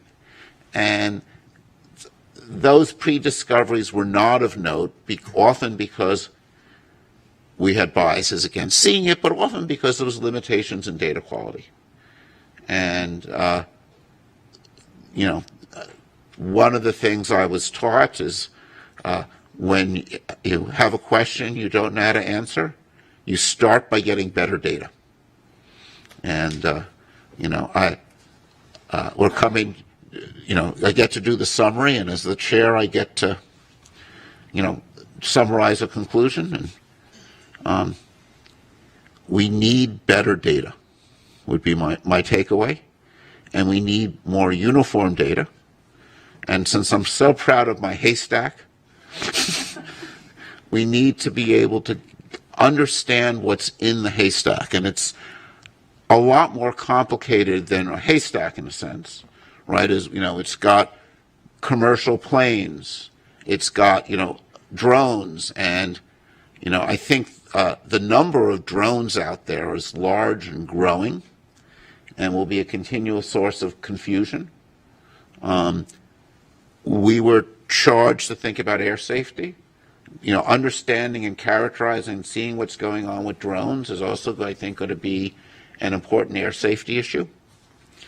So we'll need to, to understand the unknown, or to start to study the unknown. Another important piece is always going to be characterizing the known really well. And, this is the part, I think, of a lot of science that seems dry and boring, but it's calibration and understanding the events you expect to see. In thinking about this area, one of the groups of people that people talk to are particle physicists doing experiments at CERN, where they go through the effort of finding extremely rare events to find new particles. And in order to do that, you need to understand the standard predictions well. So I think another part of the whole story, and I know this is something AARO is working hard on in the context of military, it's like you've got to characterize what the known things are. When you've got that F-35 flying past a balloon, what does it see? What does it see at sunset? What does it see at odd observing angles? And that characterizing the normal is an essential thing to do to understand what's out there. So let me conclude the session by thanking the panelists. It's been a pleasure learning from you. Thanking our Sean and our other invited speakers and that we've had for some of our data collection sessions. We've learned a tremendous amount from you.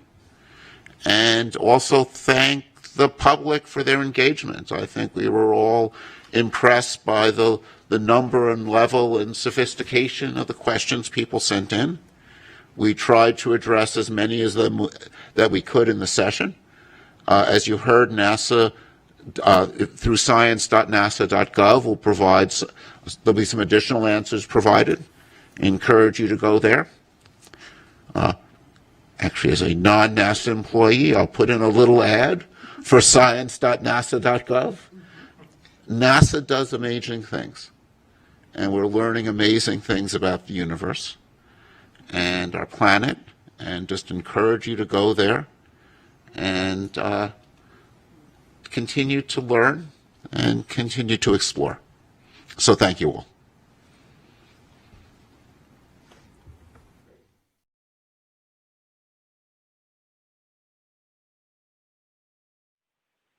Hello, everybody, and welcome to this media telecon after our independent study on UAP, that's unidentified anomalous phenomena. We hope you were, if you're here for the media, that you had the opportunity to watch the public broadcast today. We will have a link for that up shortly so you can go back and look at it. We will be focusing today mostly on Q&A. We're not going back over all the things we discussed today, so we will be leaving the most time we can for media to ask questions. I am Karen Fox with NASA's Office of Communications, and we will start with just a couple of minutes of introductory remarks, and then we will go quickly into the Q&A. A warning for you, if you did not have the opportunity to watch the broadcast today, we have many people here today. We are going to try very hard to be good about making sure each person says their name ahead of time. You should feel free to write us in the Office of Communications if for some reason you missed a name, but we will do our best to get you all the names as we go. Once we do questions, you will be invited to press *1 to get in the queue to ask a question. Without further ado, I will toss to two of our panelists, Dan Evans and David Spergel. Each one is going to give just a couple minutes overview of what this independent study is about and what was accomplished today, and then we'll move right into our Q&A portion. Great. Thanks very much, Karen. So something I mentioned this morning that I'd like to reiterate this afternoon is that this subject of unidentified anomalous phenomena, UAPs, if you will, has truly captured the attention of the public, of the scientific community, and nowadays the U.S. government as well. And we at NASA strongly believe that it's our responsibility, all working together, to investigate these occurrences and to provide the sort of rigorous scientific scrutiny that NASA is well known for. Our boss, the NASA administrator, Senator Bill Nelson, truly believes that studying UAPs is incredibly important. Not least because it provides an opportunity for us to expand our understanding of the world around us. And given NASA's roots in exploration, as I said this morning, this work is in our DNA. Secondly, we are approaching this study highly cognizant of the fact that there is a situational awareness aspect. The presence of UAPs undoubtedly raises concerns about the safety of our skies, and it's our responsibility, again, working together, to investigate whether those anomalies, those phenomena, pose any risks to airspace safety. What we're doing now is we have brought together this team of 16 experts, all of whom are absolutely top-notch experts in their respective fields, and pull them together in a highly interdisciplinary approach. We've tasked them with helping NASA produce a roadmap that doesn't necessarily look back at previous grainy footage. It sort of acknowledges that many UAPs historically will never be able to get to the bottom of because the data are of such poor quality. So we're trying to assess whether those phenomena pose any risks to airspace safety, and we're doing it using science. NASA believes that the tools of science apply to the study of UAP because they allow us to separate fact from fiction. And that's all parts of NASA's commitment to exploring the unknown and doing so with the openness, transparency, and candor that we're well accustomed to providing the public. I'll pass it over to David. Thanks, Dan. So as Dan noted, our goal here is to provide a roadmap for how NASA can contribute to understanding, and in doing so, mindful of the AARO's role as leading the whole of government UAP effort. But NASA has some really unique capabilities. It is the civilian agency. It has its data is open. It handles things in a transparent manner, and as such, I think is the best suited to interact with both the citizen scientists and scientists, professional scientists engaged with us. We've gone through a data collection stage, which is continued with our hearing today. And I think what we've seen is that many events have conventional explanations. We saw more of this today, that many of these events are commercial aircraft, civilian and military drones, weather and research balloons, military equipment, weather phenomena, ionospheric phenomenon. That said, there remain events that we do not understand. But these events tend to be characterized by poor quality and limited data. And I think one of the lessons we've drawn is the need for more high-quality data and data that is measured with well-calibrated instruments, multiple observations, and that there's a need for quality data curation in order to assess these events. We have not yet made our recommendations. We're still at the stage of developing our report. So everything we say now represents really preliminary observations. Our report will be out, we hope, by the end of July, and that report will be fully open. And it's really only at that stage that we will have consensus recommendations that we will be presenting to NASA. And these will be a report that we will send through the Earth Science Advisory Board, which will pass that on to NASA headquarters. All right. Thank you so much.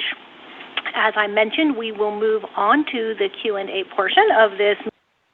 And to ask a question, please press star one. Star one. And I'll remind our panelists to say your name first when you answer. And our first question is going to be from Steve Crabtree of BBC, please. Hello, can everyone hear me okay? Yes, we can. Yes. Fantastic. I should start just by saying, Dan, I can tell from your accent that you're from the UK. So I began my career at the BBC on Tomorrow's World. I currently look after the Sky at Night, and I was the editor of Horizon for 5 years. So the chances are you probably appeared in one of my programs. And David Spargle, I did a presentation for the Simons Foundation last year about science and science fiction, which my friend Yvette Modinu organised. My question is very television, though, I'm afraid, but it's very straightforward, which is I'm just very curious as to whether you've discussed what to do if you actually do discover that UAPs are extraterrestrial, because that would suggest an advanced technology, and we know clearly what happens certainly on the Earth when an advanced civilization meets a less advanced civilization. So I'm just curious as to whether that has been discussed as a group with everyone on the panel that has done this brilliant presentation this afternoon. That was actually not. I mean, that's a fascinating question. I think one probably many of us have speculated about, but not one that was in our charge. So that was David Spergel speaking, and we're going to go to David Grinspoon next. Oh, yeah. Again, as David mentioned, this is David Grinspoon. It's not something we've spent time thinking about too much as a panel, because it's not really in our remit. But in the astrobiology community, I can tell you that, of course, it comes up a lot. What happens if we're successful, and even more specifically, not just with finding extraterrestrial life, but what happens if SETI detects a signal, or we otherwise get what seems like convincing evidence of, that we aren't alone in the universe. And there's pretty much complete consensus in that community that what we do is share that knowledge with the world. That any concern that we as scientists might have about the repercussions of that, and we could get a longer discussion about what we think that may be, but that's sort of not our job. Our job is to investigate the universe and share what we find. And so I think you will find that would be the attitude in the scientific community, is just to share what we find. Great. Thank you so much. Moving on to our second question, which is from Marcia Dunn of the AP. Yes. Hi. Can you hear me? Yes, we can. Okay. I was struck by Mike Gold's comment that there's probably plenty of stigma surrounding the topic right there at NASA headquarters. And given that, how hard was it to kick off this study by NASA, and how hard was it to get 16 open-minded people to serve on the panel, also considering that they've been bombarded with online attacks? And also, why not just call these UFOs? Why UAPs? And furthermore, why switch the A from aerial to anomalous? Because that makes it even a bigger mouthful to say. Thanks. All right. So, lots of questions there. Yeah. How do we start? This started with the NASA Administrator, Senator Bill Nelson, wanting to better understand UFOs. And that, in large part, is based on the considerable work that he did when he was in the U.S. Senate. And I wanted to actually pay a major credit to Senator Nelson for doing this, because this has not historically been in NASA's remit. And so it's very rewarding that he has the confidence in NASA science to take a scientific look in this, because the administrator believes, as do we, that the tools of science apply here also. Now, how do you go about assembling a team of experts to come and do this task? And again, I wanted to pay tribute to this incredible group that I'm proud to sit on the stage with right now. This is a complex task. We recognize that there is a need for expertise in multiple scientific disciplines. So we sought out recognized authorities in their respective fields who could approach this investigation from diverse perspectives. And yes, given the sensitivity and the stigma associated with the topic, it is important to find individuals who are willing to participate in this endeavor. And I can tell you that we had nobody turn us down. Everybody on stage is our first choice, because they collectively bring an incredible diversity of expertise to this task, and then combined, that diversity leads us to truly, I think, profound places. Let me address another question, and forgive me if I didn't get to every single one of your sub-questions. The term UAP, originally unidentified aerial phenomena, was changed by the National Defense Authorization Act, which was signed into law in December 2022, I believe, to unidentified anomalous phenomena. And that was principally in recognition of the fact that one should expand our search beyond just airspace to potentially include near space and undersea phenomena as well. And consistent with that law, then NASA accordingly changed our charge to encompass multiple domains. Now, why don't we call it UFOs? I think because of the stigma associated with UFOs. This is a serious business. I think many experts have told us about the potential risks to U.S. airspace safety. And I think also because we want to employ the rigorous scientific method that NASA is accustomed to providing, I think it's actually good practice to call these events UAPs, not UFOs. Hey, Dan, I could be mistaken, but I thought it was actually in the Defense Authorization Act of 2022 is where this study was requested. No. It was not? No. So, okay. So the NDAA, Scott, actually authorized the establishment of the All-Domain Anomaly Resolution Office, AERO, in the NDAA that was signed in for 21, I believe. 22, exactly. So 22, excuse me.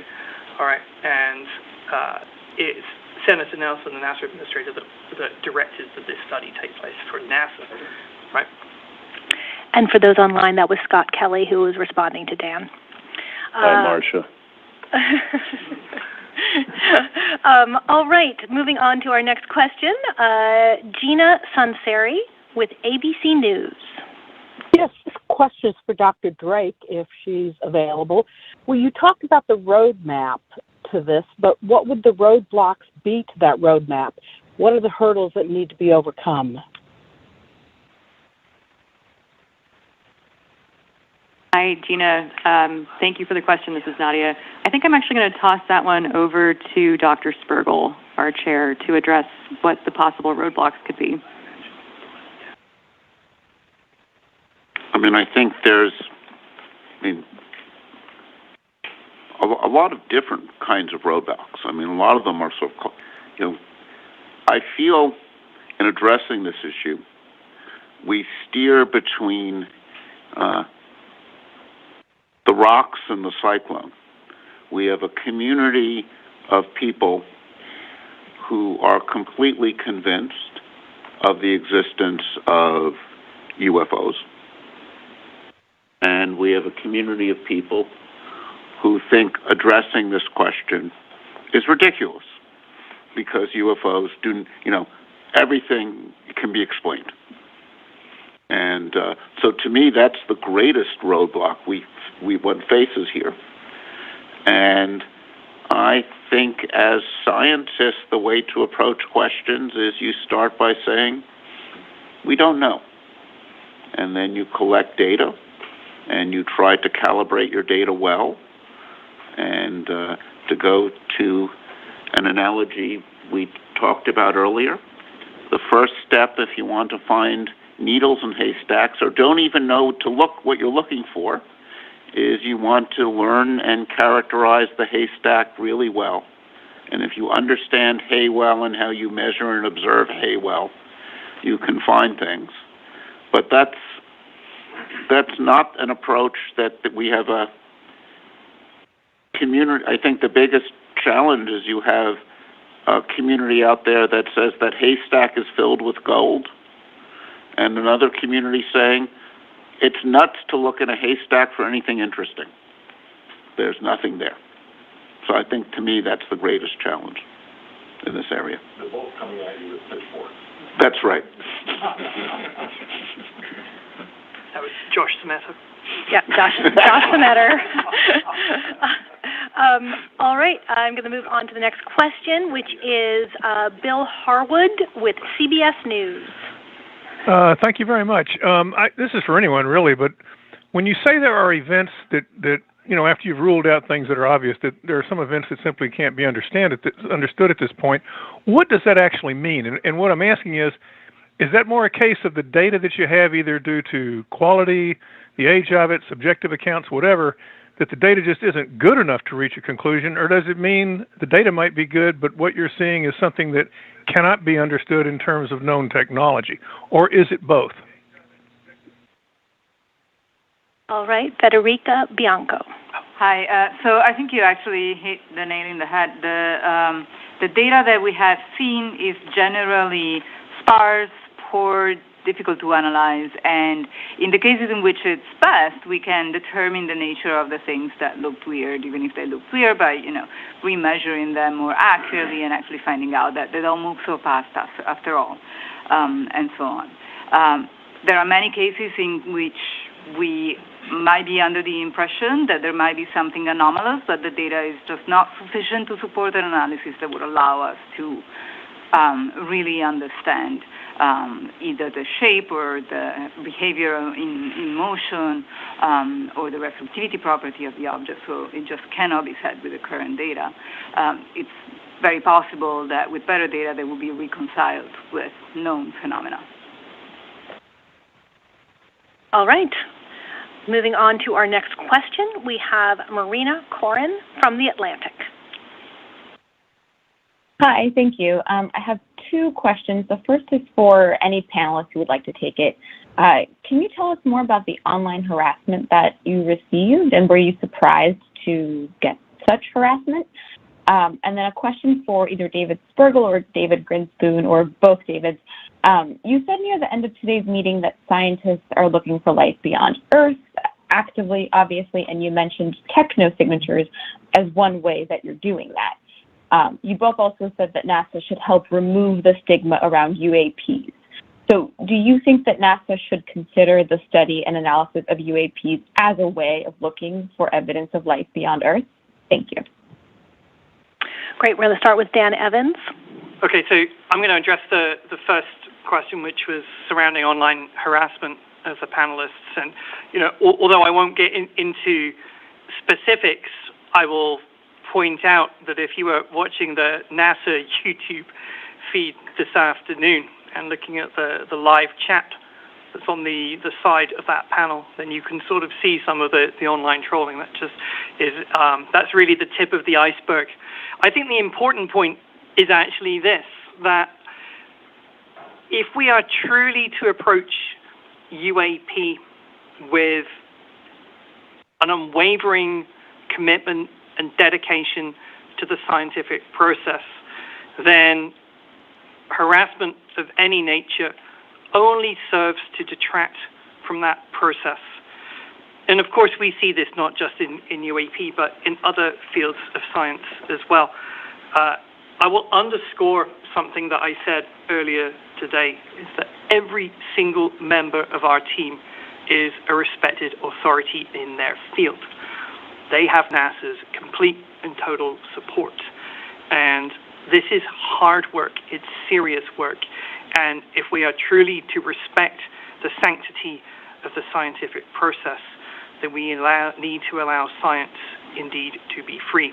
And that freedom stems directly from an absence of harassment to this incredible team of panelists. All right, and I believe the second question was to either David Spergel or David Grinspoon. We'll take it. Yeah, this is David Grinspoon. It's an interesting question because, as I indicated in my talk during the panel, there is conceptually a connection perhaps between astrobiology and SETI and the study of UAPs in that, it's a big universe and we have to admit that there are things out there we don't understand. And in fact, in some of those not well understood or not understood phenomena may be really important clues to important mysteries that we want to understand. If you were giving me a finite pot of resources right now to look for biosignatures and technosignatures, would I put some of those resources into studying UAPs? Personally, probably not, because, as we said, we haven't seen any evidence that indicates that UAPs have anything to do with extraterrestrial phenomena. So to me, it's much more straightforward as a application of our curiosity about extraterrestrial life to look at exoplanets, to look elsewhere in the solar system. We don't have reason yet to explicitly connect UAPs with that study in that way. However, as long as there's a mystery, be it on Earth or wherever, we have to pursue it. And if the data leads us to realize that it does have something to do with extraterrestrial life, of course, we'll be enthralled and fascinated by that and want to pursue it. But at this point, we don't really have any explicit data that suggests to us that there's a connection between UAPs and extraterrestrial life. Thank you so much. Moving on to the next question, which is from Jeff Brumfield of NPR. Oh, hi there. I am sorry to kind of belabor Marina's question, but actually the online chat for the live stream was closed, at least on YouTube. So I was wondering if you could just be, I'm not asking for names, just a little more explicit about the type of harassment. And is it harassment you're receiving from people who believe aliens are real or people who believe this is a ridiculous question, or both, sort of getting back to David Spergel's rock and hard place point? So just before I pass that question off, I would like to point out that there were, in fact, 2 YouTube videos going live today. One has all of that, and we will be sharing, there will be a permanent version going up, so you'll be able to watch that. And I do think it is one of the best places to see an example, because we're, of course, in a position where, based on privacy and security reasons, we're not able to give examples. No, just a general sense of where this is, which community, you don't have to point fingers, just more of a general sense of what's going on. Great. Dan Evans will give a response. I think every one of the 16 strong panel, plus myself, receives on a daily basis emails of all sorts concerning this subject. But we're not talking about that. We're talking about specific attacks on the character of individuals and their suitability to sit on this panel. And again, that's really just scratching the surface. I'll go back to the remark I made previously that if we are to follow science, which is exactly what the American public expects of this agency, then science needs to be free to conduct its process. And I think Paula's got a follow-up. Yeah, this is Paula Bontempi. I just wanted to add to that two things. First, when the panel was announced, I'm an oceanographer by trade, and I'm the dean of a graduate school of oceanography, and I had a lot of people asking what possible role an oceanographer could play on this panel. And I'm a satellite oceanographer. I am also an optical oceanographer, and so one of the points I think the panel has repeatedly made today is about how when you blend multiple communities that do and utilize different observations and data and analyses for their science together, we tend to really break boundaries and push new frontiers in discovery. And that is exactly what NASA is about. And I would add one thing to it, and I would not call it harassment, but one of the really interesting accounts that we did get first person was by somebody who was a pilot who had witnessed an anomalous event and reported it.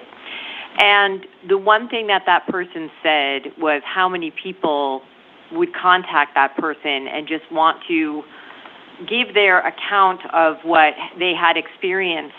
This goes to the stigma of reporting. These were people that had a story to tell and didn't know where to tell it or didn't feel safe telling it. And I think the other thing we've covered today is how to go about destigmatizing reporting, right? That also gives us more data with which to address understanding reported events. So I think it all goes hand in hand. Thanks so much. Our next question is from Joey Roulette with Reuters. Thanks. I don't know who is best to answer this question, but it's about, I guess, the overcoming, the issue of the low calibrated data.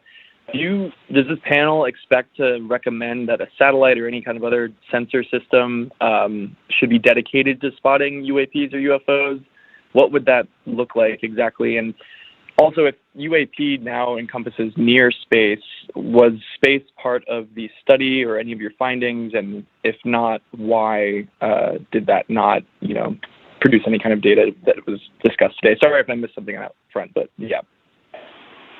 So I don't think we will. This is David Spergel. While we haven't reached our conclusions yet, I do not think we'd be recommending a dedicated satellite. Satellites cover a relatively small, you have a trade-off with the satellite.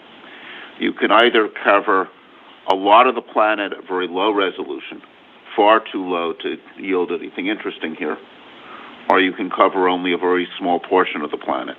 So I think a dedicated satellite would not be a very effective approach. We have been discussing ways in which we could engage citizen scientists, engage the public in ways in which they could help collect data, take advantage of an interest. That will require well-calibrated instruments. I think we will be thinking through potential recommendations in that area, and see where we go from there. But I do not see just the limitations of how many pixels you have on a satellite. It's a big planet to cover at the resolution that you would need to continuously look for events. Thank you very much. Our next question is from Shane Harris with the Washington Post. Hey there, thanks for doing this. Related questions regarding the data that you had access to. Did you have access to military or intelligence agency data, including things like radar tracking information? And did the panel have any access to classified information sources? And if the answer is no to any of those, would that kind of information be more helpful in reaching more definitive conclusions? The answer is no. This is an unclassified panel. We didn't have access to that. But our role was, as I think we said at the beginning, background noise there, was really more to provide a roadmap to NASA on how it can contribute.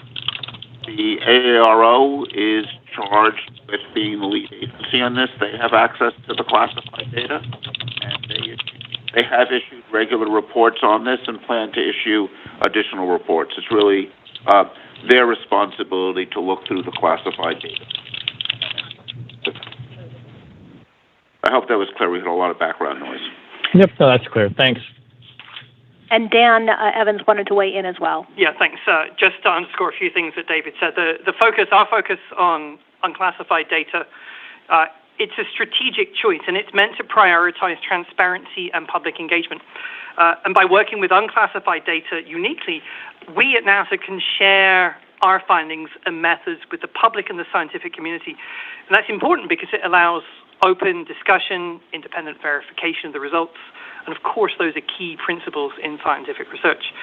Not only that, the use of classified data allows for wider collaboration, not just within the US government, but also with our international partners, our academia partners, and of course private industry. It's important to note that the use of classified data doesn't necessarily preclude collaboration with agencies that handle classified information, such as the All-Domain Anomaly Resolution Office. Such collaboration can occur as appropriate and necessary, but really the focus of this work is on unclassified. So this is David Sperl. Let me just add something on classification, which is most data is classified because how it's taken, not what's in the image. If an F-35 takes a picture of a bird, it's classified with military camera. If an intelligence satellite takes an image of a balloon from space, it's classified. So, in many cases around these events, the classification is done not to hide the nature of the event, but in order to protect our technical capabilities for studying, and assessing threats from potential adversaries. Thank you so much. Our next question is from Tim Fernholz with Quartz. Thank you for taking the time to talk to us about this and for holding the public meeting. Just to maybe get you to talk a little bit more about what you might predict. Obviously, you mentioned you're not interested in a NASA satellite for this, but based on the findings so far, is there any thought that NASA should have a program or program office dedicated towards thinking about UAPs in their research? So Mike Gold, look best on radio. As we mentioned previously during the panel, I've been part of far too many blue ribbon studies and groups that have produced reports that have just, laid on the shelf. I think we have an inflection point, an opportunity here to the leadership that Administrator Nelson has shown to institutionalize this and be able to tackle the issues that we've laid out in a comprehensive and serious fashion. And I think that requires a permanent office at NASA to effectively deal with the issues that we've laid out. None of the topics or challenges here can be dealt with quickly, and it really requires a permanent solution. And I think that could be implemented for a modest financial cost. So that's certainly something, at least I personally, will be pushing and recommending that we proceed with. If you don't institutionalize something at NASA, the fear is it can go away far too quickly. Thank you so much. Our next question. Oh, wait, I take it back. Dan Evans wants to weigh in too. Budget land. the very fact, of course, that we're standing up this team and doing it in an extremely public setting, that tells you that NASA takes this issue seriously. But it's also true to say that the funding going forward is going to be determined within the larger context of NASA's overall budget. That is, of course, set annually by Congress, and specifics are going to depend on a variety of factors. And that includes the extent of the work required, resources, and an alignment of the UAP study with NASA's overall mission and goals. As you know, of course, our budget is publicly available, and any allocations that this agency would make regarding UAP would be transparent, subject to public and congressional scrutiny, as well it should be. All right, now we're moving on to the next question, which is from Brett Tingley with Space.com. Hello, thank you all for doing this. Given that the concepts of replicability and reproducibility are so fundamental to the scientific method, to what extent can such an unpredictable and ephemeral phenomenon such as UAP truly fit into a scientific framework, given we can't predict when or where UAP will appear, and that there's such a severe lack of data as outlined in the panel before? Thank you. Going to David Spergel for that, and then to Federica Bianco. So this is one where in the discussions earlier on I talked about fast radio bursts. This is something we're actually used to in astronomy. Some of the most interesting things are bursts that go off at unpredictable times at unpredictable locations. And the history of fast radio bursts here, I think, are instructive in that when they were first seen, they were doubted. People weren't sure they were there. Turned out that a class of fast radio bursts turned out to be associated with microwave ovens that were where the doors were open before they were turned off. That produced a distinctive signal that was identified. But ultimately, the fast radio burst turned out to be an exciting cosmological phenomenon, one whose discoverers just won the Shore Prize yesterday. So that kind of shows sometimes, that very much was an anomaly. Sometimes anomalies are really interesting and point to novel physical phenomena. And I think there's a number of interesting lessons learned there. When, initially you often find things that are intriguing. You have to study their nature. Sometimes they will turn out to have conventional explanations.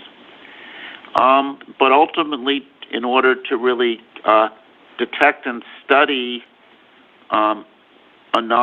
anomalous events that are unpredictable, you have to figure out ways in which you can do dedicated observations and optimize your observational strategy to be able to do that. And I think that's, as we think about UAPs, I think we're informed by previous successes in identifying anomalies.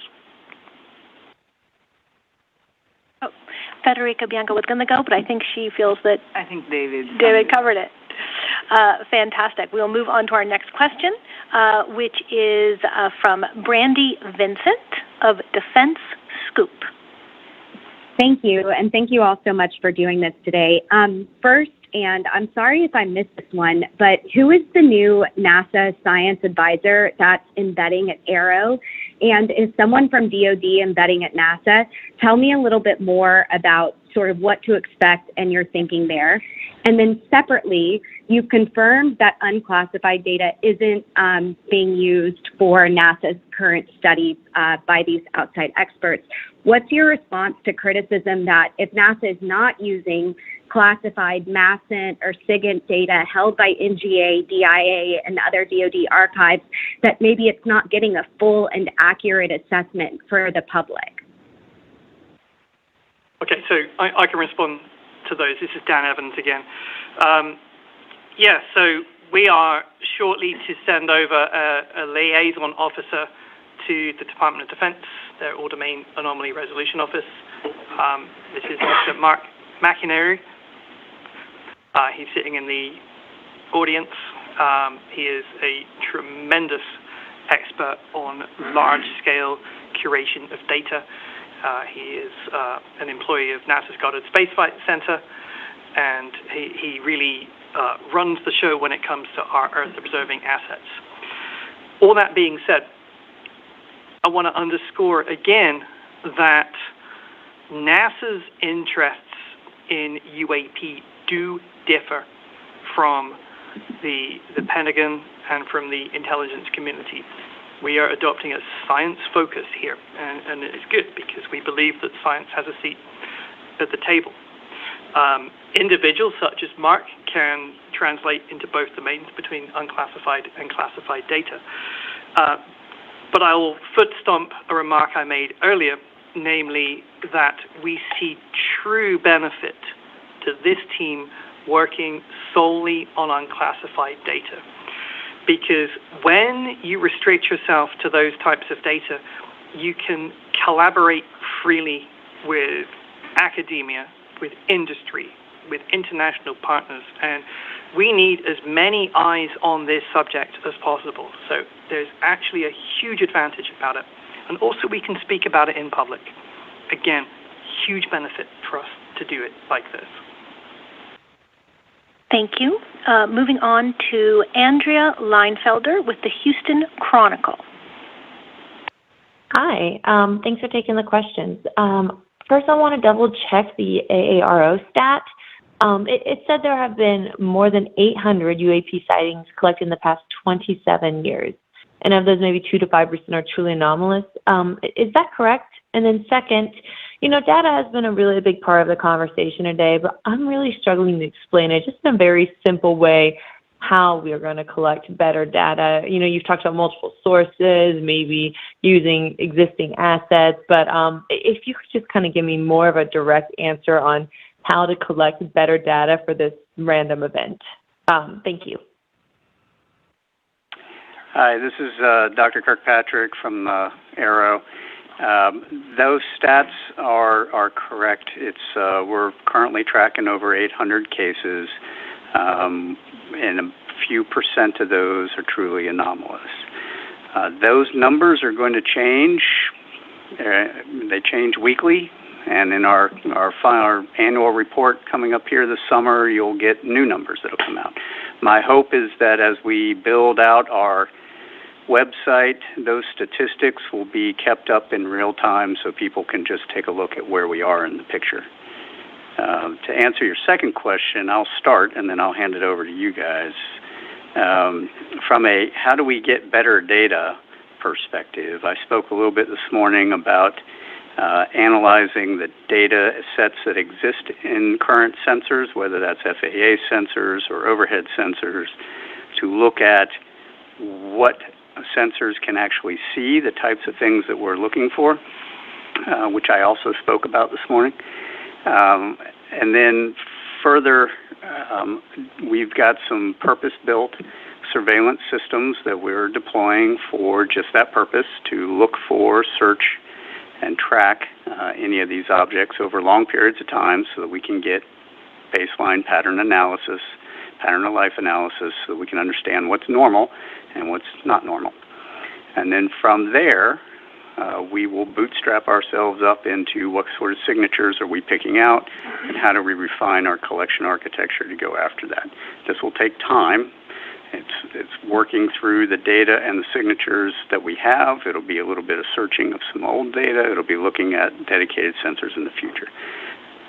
Dan or David, over to you. Yeah, so something we are thinking about, and this is, as I said at the beginning, we're still, we're not yet written our report. We're still in the stage of deliberating, is the use of cell phones. There's of order, 3 to 4 billion cell phones in the world. It's a great citizen science opportunity. And cell phones record not only images, we're all used to cell phone cameras, but they measure the local magnetic field, they are gravitometers, they measure sound, they encode an enormous amount of information about the environment around them. They pick up GPS signals, so of accurate time stamps and location stamps. And something that I think a number of us have been thinking about is, potentially making a recommendation about NASA, either internally or more likely externally, enlisting a company to develop an app that could record data on cell phones, and then perhaps supporting the development of a website in which this data would be uploaded. If you have something seen by multiple cell phones with good timestamp data at multiple angles, you're able to infer the location and velocity of that object. Most of the time that will tell you it's a plane, it's a balloon, whatever. And if it's something novel, you have high-quality, uniformly selected data that could be used, and then combined with other data sets like radar data, overhead data, and I think the way one would want to understand, really, first eliminate the normal and then identify anything interesting is have multi-platform data that one can combine in an interesting way. And I think that's the way a number of us are thinking about how we might approach this. And Federica Bianco? Yeah, just to add that one of the things we emphasized multiple times today already is that the data needs to be well calibrated. So not only we need to collect large amounts of data, but the information, the metadata, so the information about the data has to be collected at the same time. So really an ideal platform would give you not only the data, but also a wealth of information about the sensor that then allows you to really understand the context in which the data was taken. Thank you. We have about 10 minutes left and many, many questions. So I am going to try and get through as many as we can, but please note when you ask your question and when you answer it, we might start picking up the pace a little bit, even though I know that's not what any of us prefer to do. All right, so our next question is Leonard David with Scientific American. Yeah, thanks for doing this. I guess the question I've got is, to what extent is the term UAP giving the folklore kind of mystique of UFOs? I mean, we're talking Roswell crash, recovered aliens, public encounters, on and on. Is that term UAP, could it have nothing to do with the possibility of other star folk visiting here?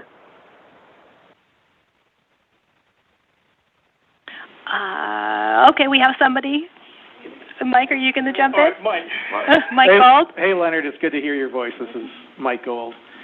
I think the very term UAP was intended to get away from the assumptions and baggage that are part of the term UFO. Again, I'm a recovering attorney, so I believe words matter. Words have power.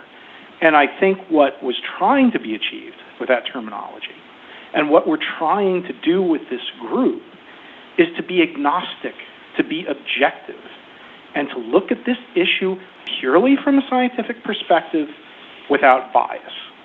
So I believe that was the intent.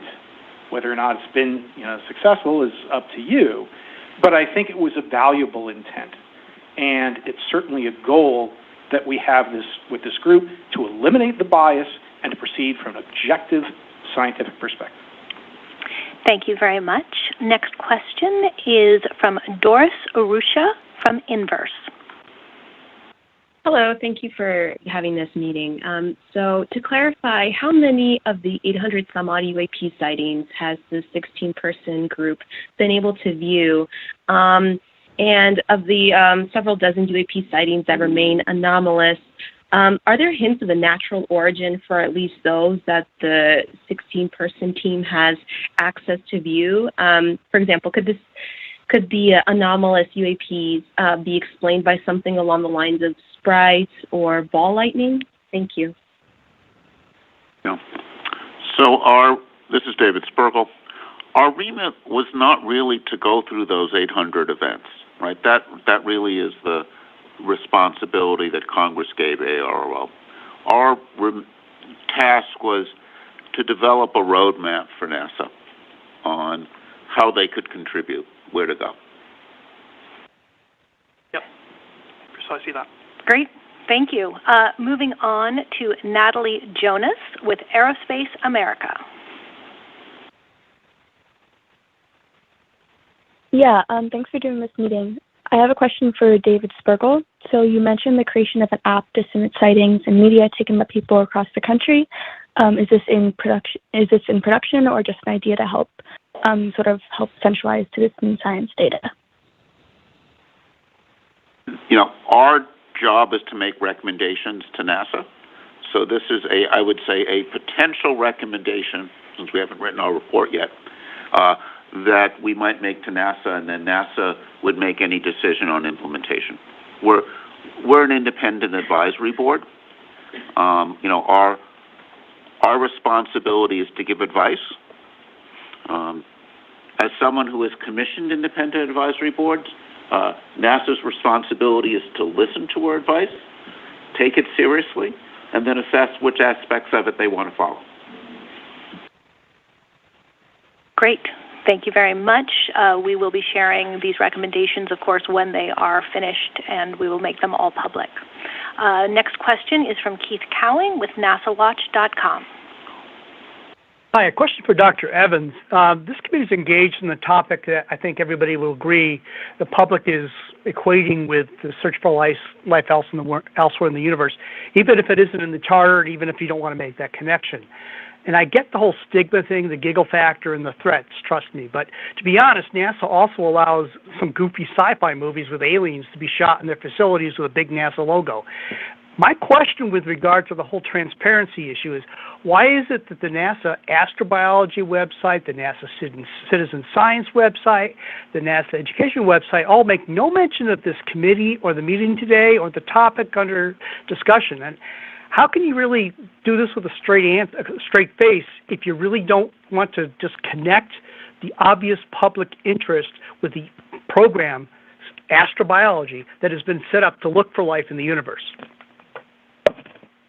Okay. Firstly, I love your Twitter stream. I get so much information from it, so thank you for that. Look, point number one, and I want to emphasize this loud and proud, that there is absolutely no convincing evidence for extraterrestrial life or associated with UAPs, anything like that. I think that when we stood up this incredible team, we did so in recognition of the fact that we need to get to an answer without assuming an origin going in. And we also acknowledge that there could potentially be very serious risks to U.S. airspace as a result of us not necessarily knowing what is in our skies at a given time. And of course, that has national security implications as well. To your point about astrobiology, well, of course, astrobiology primarily focuses on the search for life in the universe and the study of the origins. And the study of UAPs is truly a distinct undertaking in its own right. It has its own goals, its own methodologies, and that's primarily concerned with identifying the nature and origin of UAPs, not necessarily connecting that with the search for extraterrestrial life. As I've said numerous times today, we are all committed to transparency and openness at NASA, and this is why we're holding these meetings, or this meeting, in such a public forum. This is why you've been able to see the team really do science, and this is why we will be releasing the full report later this summer on our website. Thank you very much. If we move quickly, I think we have time for two more questions. So next up is Julian Barnes with the New York Times. Hi, thanks for taking the question. Clarification, you mentioned that there had been an uptick of reports after the Chinese spy balloon transited the U.S. Do you have any further information about how many more reports that yielded? And then the geometry around the Go Fast video was pretty interesting. Do you have any other plans to do similar explanations of the other Pentagon videos that might explain why they could be optical illusions or things like that? Hi, this is Dr. Kirkpatrick from Aero. Let me answer your first question, and then I'll tell you what our plans are going forward. So the uptick that was alluded to by some of the panel members, no, I don't have an exact number for you from, I guess, February until now. We can certainly do the math on what we reported in the last annual report, which I believe had a cutoff date of December, to now, which is when it was about 511 or so in last year's annual report, and it's over 800 now. That number changes all the time. A lot of the uptick we've had recently is mostly because we've integrated the FAA data, which is over 100 new cases just alone in the last few weeks. So, but that covers many, many years worth of data. That's not like all at once. So it's a little bit of a misnomer to think all of that increase is just over the last few months. It covers many, many years, and all of that will be detailed, of course, in our report this summer. And as we get the website going and we can have all these statistics out there for everybody, they can see it all the time. Your second question on the analysis performed on one of those videos, that is ultimately our goal at Aero, is that we are going to do that level of analytics, that level of scientific deconvolution of all of these cases as we get them, and we can work through them with the scientific community, with the intelligence community, reduce those to digestible forms that we can then declassify and put out on the website for people to look at, along with all of the associated analysis. That is the ultimate goal, as I've said in many occasions, as we've laid out the plans for how Aero is going to operate. And we will do that with our NASA team, with our interagency team, with our scientific community. Thank you so much. I promised one last question, and then we'll have to wrap it up today. Robert Coppinger with Spaceflight Magazine. Hello. So the recommendations are not going to come until the end of July. Are you not going to get anything into the FY24 budget for follow-on work? And for Dr. Evans, are you going to lead the any collaboration with the UK Space Agency because you're British? And also, Carlin Toner, I think I heard you say the FAA might make it mandatory for pilots to make reports about UAP. Did I hear you correctly? That's all my questions. Thanks. Okay, thanks very much. Well, certainly for the purposes of today, I'm absolutely an American citizen. I'm a dual national. Let me get to budget questions. We have a lengthy budget process. Right now, this agency is going through internal preparations for the FY25 budget request. Too early to say what would happen there, because it's a hallmark of NASA science to really have this deep partnership with the community. And by having this august group of independent experts come in, we solidify that partnership, and we look forward to their recommendations, and we'll take appropriate action at the right time. Too early to say which fiscal year, if any, things would slot into, and as I said earlier, it's a complicated process, federal budgeting. To your question about involvement with the UK Space Agency, no, we have not had any, although, as Dr. Kirkpatrick said, we had a brief meeting last week with the Five Eyes that I sat in on, more as a fly on the wall than anything, acknowledging again that there are different swim lanes, and DoD and the intelligence community have vastly different interests in UAP than NASA's science program.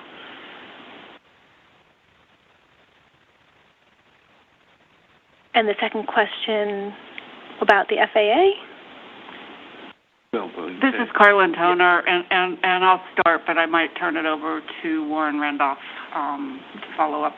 So we heard from our speaker this morning, our FAA surveillance expert, that the controllers do have an operational procedure to report things that they see. And I believe similarly, the FAA does not mandate pilots to report, but there is a volunteer reporting system, and I'll have Warren clarify that. Sure. Thank you, Warren Randolph. Yes, the system, first of all, just to reiterate what Carlin just said and to answer the question directly, there are no plans and there are no requirements for required UAP reporting. So I want to be on our airmen. So I want to be clear about that. From the federal government level, there may be internal reporting requirements at different operators or what have you, but there is nothing in the civilian federal government and the FAA. There is no regulatory requirements. I want to be clear there. Now, there are voluntary reporting environments, and the aviation community utilizes those. One is the, the NASA Aviation Safety Reporting System, ASRS. There are some voluntary submitted reports from flight crews as well as air traffic basically citing UFO or UAP. So that's in the public domain, and I encourage you to take a look at that. Thank you so much. To those on the line, I do apologize for those whose questions we could not get to. You should feel free to send an email in to Catherine Roloff and to me, Karen Fox, and we will try to get answers to you. Thank you so much for our panel. It's been a long day, and I think we are wrapping up now. Thank you so much.